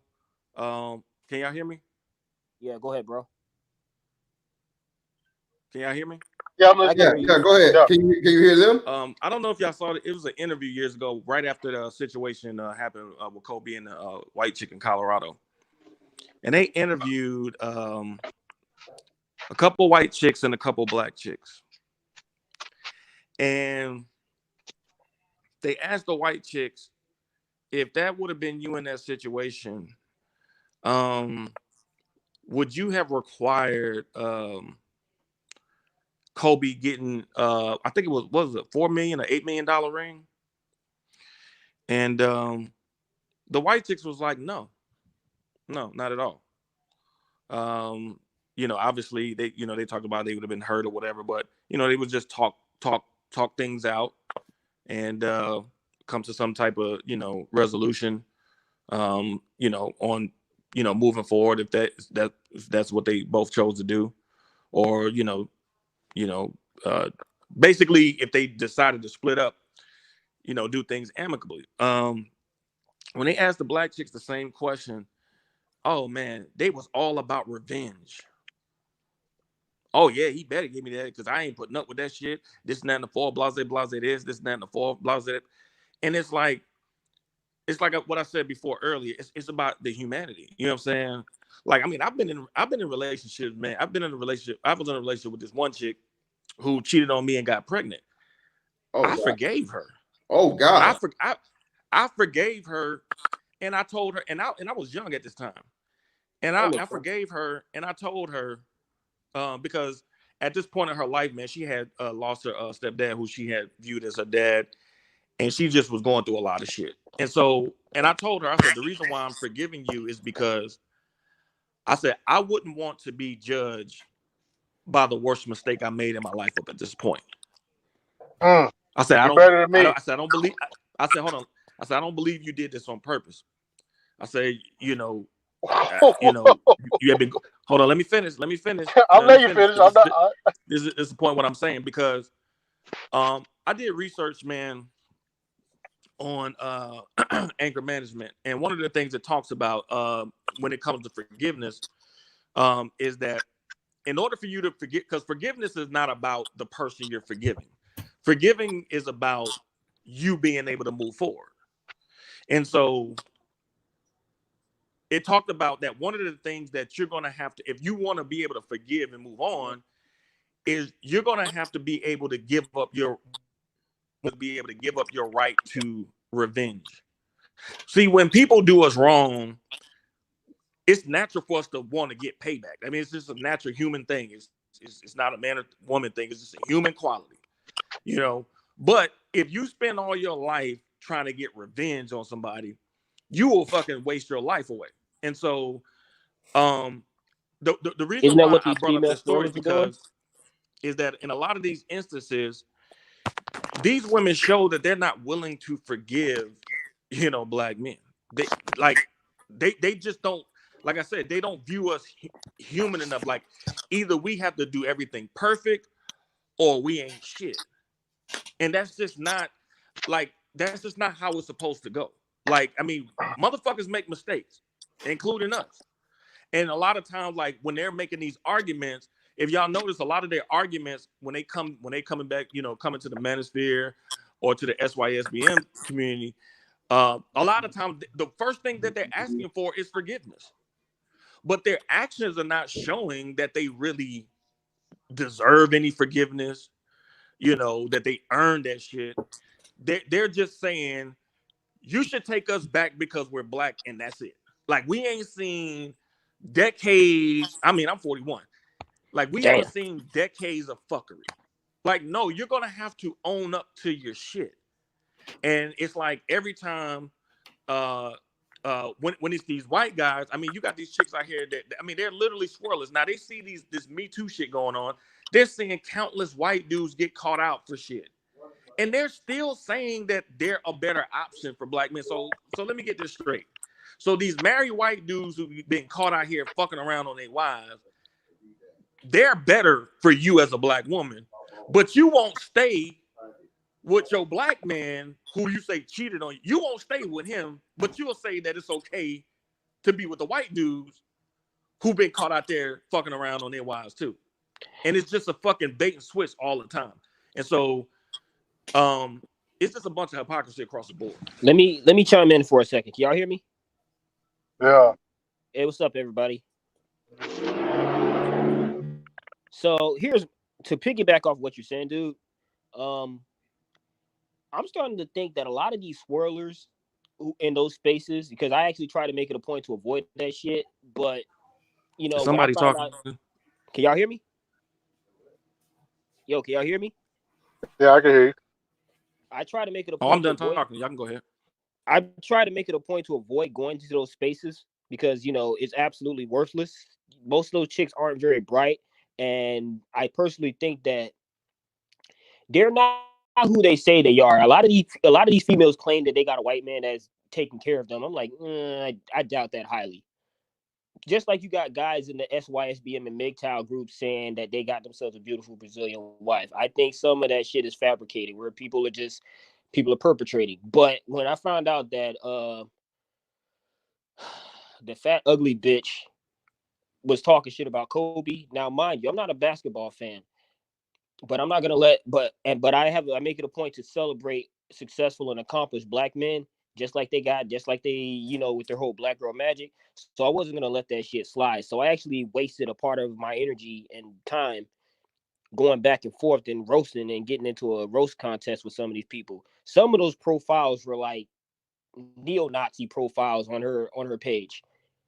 And even though I felt what I was doing was right at that time, it was also kind of stupid and a waste of energy. If we really want to make a statement, flag her shit just like Tommy Sotomayor shit gets flagged. And her shit has been flagged a few times. And I'm kind of betting on her being, blocked from her channels for the next few days. Because if you go look at her shit now, it has more dislikes than likes. But, going back to what you're saying, yeah, black women don't hold those same standards with non-black men. In fact, I've actually pinpointed their inaccuracies. You hear some black women say that they feel as though it's really sincere when a white man asks them out to dinner, but when a black man does the same shit, they're not interested or they don't trust that shit.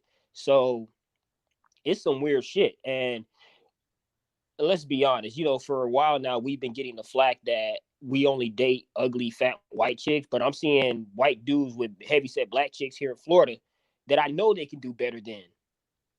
So let's not I'm trying to go in and look, man, that shit about the white guys getting the best looking black women, that's not always the truth. Some of them have can y'all hear me? Yeah. Oh, some of them have some of those same white guys have a lower abundance mindset, and they can only get with a heavyset black woman. And my thing is this. I mean, look at the chick for Precious. I'm not mad at her. I'm actually happy for her. I just want the narrative to be 50-50. If black men are getting with big white girls like what the nigga in the wig says, so are these white guys. And you see that with the fat bitch Crystal Swirls. So once again, I wasted my energy on that shit, even though I was talking my shit and whatever. I could have done something much more productive. Notice a lot of these female swirlers, one thing they have in common with pro-blacks, they got nothing going for themselves. They have no skill set. They have no value. There's nothing positive, productive, or educational that they provide. Everything that pro-blacks, burger first, and these swirlers, everything is on the EQ, the emotional IQ section of things. And that's a lot of the sectors of black YouTube. You want to learn some real functional shit from a black guy? I don't know, cybersecurity. Look at Dwayne Lightfoot, or Keytron Evans, Marquise Brownlee. You don't really see a lot of black females doing that shit, but they got a fucking makeup tutorial and they talk about how black men ain't protecting them. And I'm going to leave it at that. Can y'all hear me? Yeah. Yeah, I hear you. Yeah, we hear you. We hear you. Listen, man. The whole thing that need to be understanding here is, like I said, when it comes to the aspect of a black man having the power to inspire, whether it be locally, nationally, internationally, globally, is you can't let that man be attacked, bro, and stand idly by and not say anything. All right, because it goes back to the famous saying of the man was like, hey, they came for the Jews, but I wasn't a Jew, so I stayed quiet. They came for the Christians or whoever, I wasn't one of them, so I stayed quiet. And they came for whoever, and I wasn't one of them, so I stayed quiet. And then they came for me. There was no one left for me to fucking call on. So, and especially as black man, American black man, bro, we got to get out of this shit of where you're afraid of the niggas, all right? Because if you sit back and you don't say nothing to the niggas, you are the pussies, you are the fuck boys, you are all the shit they call you, especially once now you're in a fucking position of power, Trust me, believe me, bro. Any nigga sitting in a working for a Fortune 500 company has more pull than any street nigga you can think of. I don't give a fuck how big his motherfucking bankroll may be. I don't give a fuck how much dope he slang, how many bodies he got, any of that shit. You know why? But fantastic. That's one of them things, bro. Especially when we talk about Kobe, he rejected that shit, bro. You know, when Lizzo came in that stadium acting a damn fool, that nigga got his daughter. He got the fuck up out of there. That's what. Hey, you know is that. I'm glad you said that too. Let's stick right there for a minute. Damn sure did. You know what, Ty? You had a man that literally built that house for the most part over the last 20 years. I'm not saying the full thing of the Lakers, right? Because the Lakers is a, you know, just fucking historic organization. It was big before Kobe got there. But over the last fucking 20 years, it was Kobe's kingdom. You mean to tell me that this new fat bitch that really don't fucking matter that much and so on and so forth come there and fucking shake her bare ass in the middle of a fucking game in front of the man that built the shit, and he get up and leave because he's like, look, man, I got a daughter that I'm trying to build. Lizzo is the total opposite of everything Kobe wanted his daughter to be. She's in shape. She's not some fat bitch. She's not out here some whore dressing like a motherfucking and showing a naked ass every time. As a father, that's your responsibility. He had to remove his daughter from that environment because the people around him weren't smart enough to understand that, hey, this is a problem. This ain't something to fucking celebrate. This ain't something to fucking applaud and laugh off and so on and so forth. This bitch is poisoning the mind of young black girls. Not only when it comes to your health, but when it comes to your fucking sexual prowess. And you just think we're sex objects. Well, you bitches were applauding and making excuses for fat ass Lizzo. So what did Kobe do? Is any responsible father would have did? Because he could have did some shit and be like, hey man, you know what? This bitch got to go. And I promise you, Kobe would have said it, the bitch would have got kicked up out of there. I don't give a fuck who the fuck you think she is. She would have been up. So he don't be the bad guy, and they don't try to turn him into, you know, a misogynist and all this other shit, because it would have came out that Kobe requested she fucking left. What did he do? He did the next best thing. He just removed himself from a horrible fucking situation, environment in front of his daughter. Yep. And black bitches like that because why? That's a father. That's patriarchy. Yep. Patriarchy. Because fantastic, and this is for, you know, when I was talking shit to them yesterday, I told them, huh? Oh, can you hear Ra? Can you hear Rael? Oh no, I can't. Oh, he's talking. I'll let you know he's done. Go ahead, Ra. Okay, so what a lot of black females need to understand is that not every black woman has your best interest. A lot of these females who could be great women, who solely identify with other black women just because they're black women, they put themselves in the shit bag because they don't know the history of that woman. See, what I tell women a lot of times is that your girl might lie to you and not tell you everything she's doing, but we get to see the real her as men. We get to see all the insecurities, all the low self-esteem, all the lack of confidence. And if you are a man, you're not going to sit there and let your woman have those type of thoughts about herself. What you're going to do is say, baby, you're beautiful. Baby, I care about you. Baby, I love you. You're going to feel her. You're going to try to help her fill her cup up. Now, she got to do some work too, but you're going to approach her. We don't look at women being emotionally weak as a negative thing. What we do is, if we see you at that place, we try to help you fill your cup up, but you have to be open enough and your walls have to be down to be able to receive it. And so a lot of times these females, they're taking advice from women who got walls up. They got dudes who trying to love them and trying to show them care and concern. They're rejecting it because a lot of times they've been groomed to think that they're not even worthy of that shit. And so they'll do all these behaviors, all this thought ass shit, thinking like that's going to get me the love that I'm looking for. No, that's just going to get you attention. And I tell women all the time, like, I told this story before. I had an ex that I took shopping one day. And it was one of the saddest things I ever seen because it just showed me how really low she felt about herself. And she was beautiful.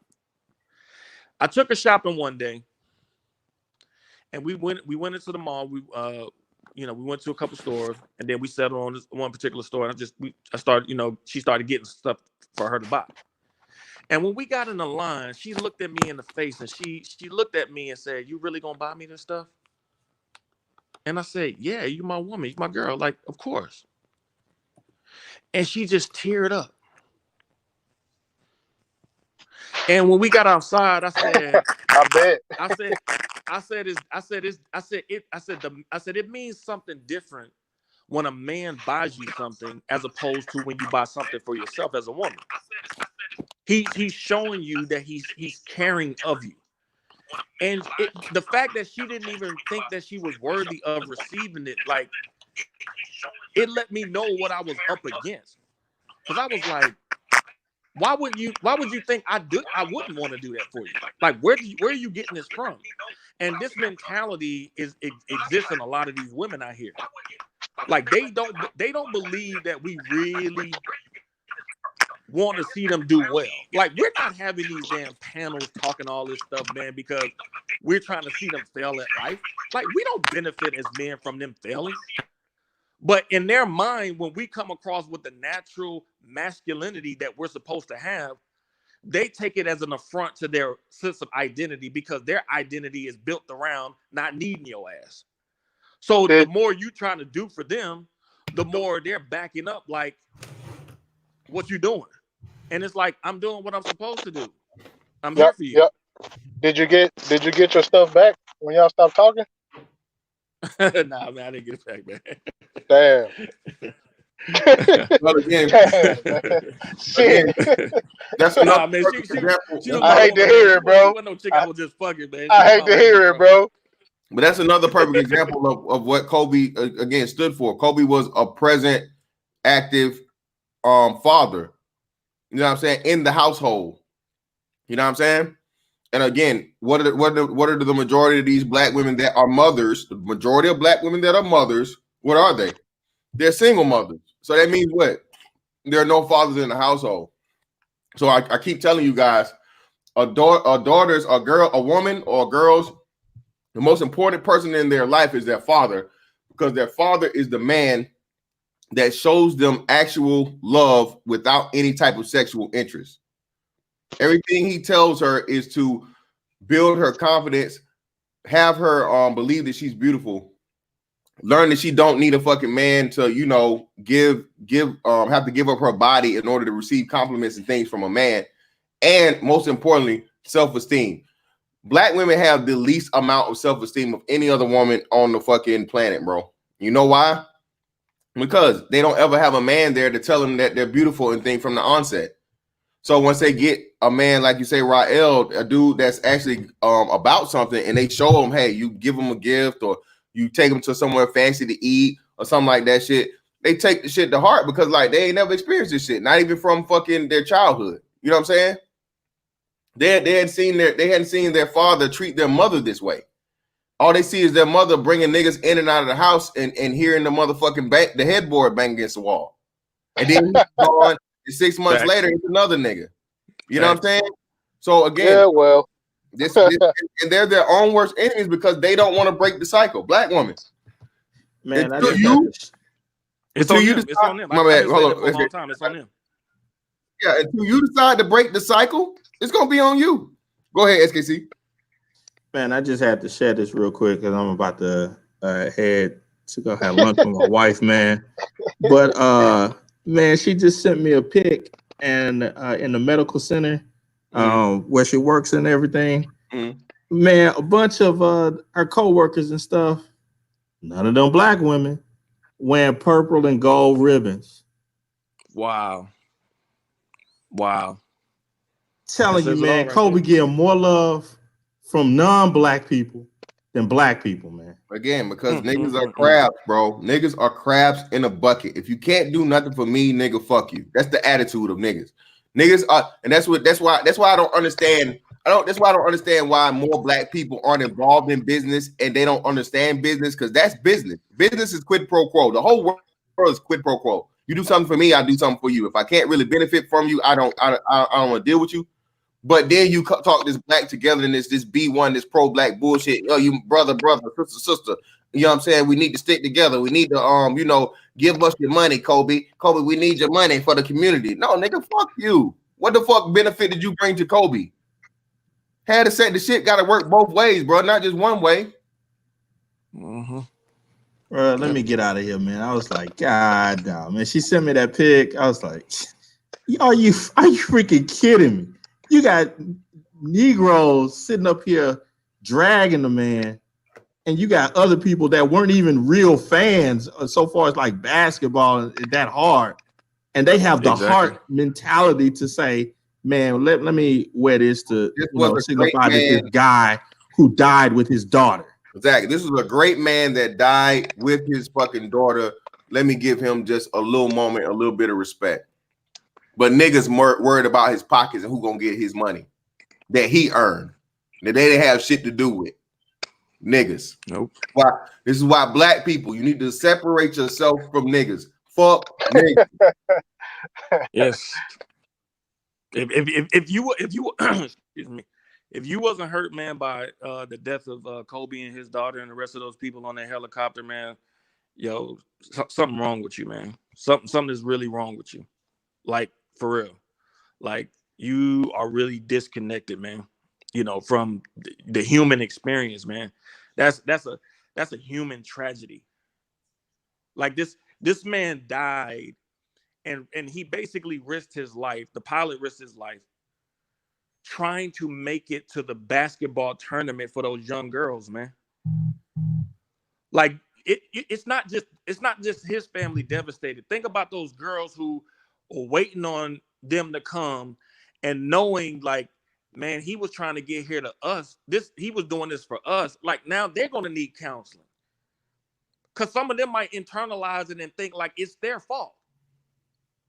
And for these people, man, to not have that basic sense of human decency and humanity, man, like, it's ridiculous, man. Like, it's just like, I always say, man, like, because I've experienced stuff similar to this before. Like, when my mom and dad passed, like, I got to see, in terms of family members, like, how people really feel about you. And I always say that, like, when you have a death in the family, you get to see a lot of how people in your own family, like, look at you.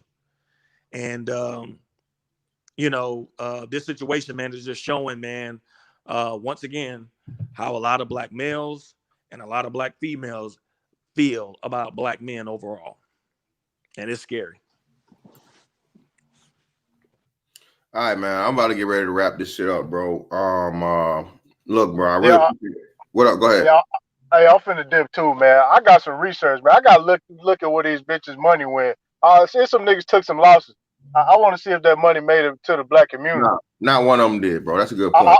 I'm still going. I'm going to go look this shit up, man. Yeah, I'm gonna shout you out on the video too, bro, and bringing up that point. Yeah, I'm be looking out for that later on today, bro. I'm gonna drop the vid later on. I appreciate everybody coming through as usual. Hey, man, tragedies happen, as I said before yesterday, bro. Get yourself together, bro. You know what I mean? Take care of your kids, love your kids, hug them, kiss them, all that shit. Let them know you love them. Even distant family members and shit, man, close family, some shit. If you can get right, because you never know when the shit gonna come. And it takes some shit like this, from a person that's on some big shit, outside of your own personal life. I had a couple of people that died that I graduated with high school from, and it was just like, wow. I didn't even, it's crazy. I just found out a dude I went to school with, because I left my Facebook alone. I really fuck with Facebook at all, really, no more like that. That he died, man, and I don't even know how he died. And we was the same age, so hey, man. Yeah, I had a close homie die in 2016, massive heart attack. 35. Yeah, man. Yeah, bro. That shit, that mortality shit, bro. It's a good. I'm gonna do this little quick thing, and it's a good thing when you don't think about it, because at one point in time, bro, I was afraid as fuck of dying, bro. I'm just afraid of dying, because it's just like once you die, it's uncertain. You don't know what happens.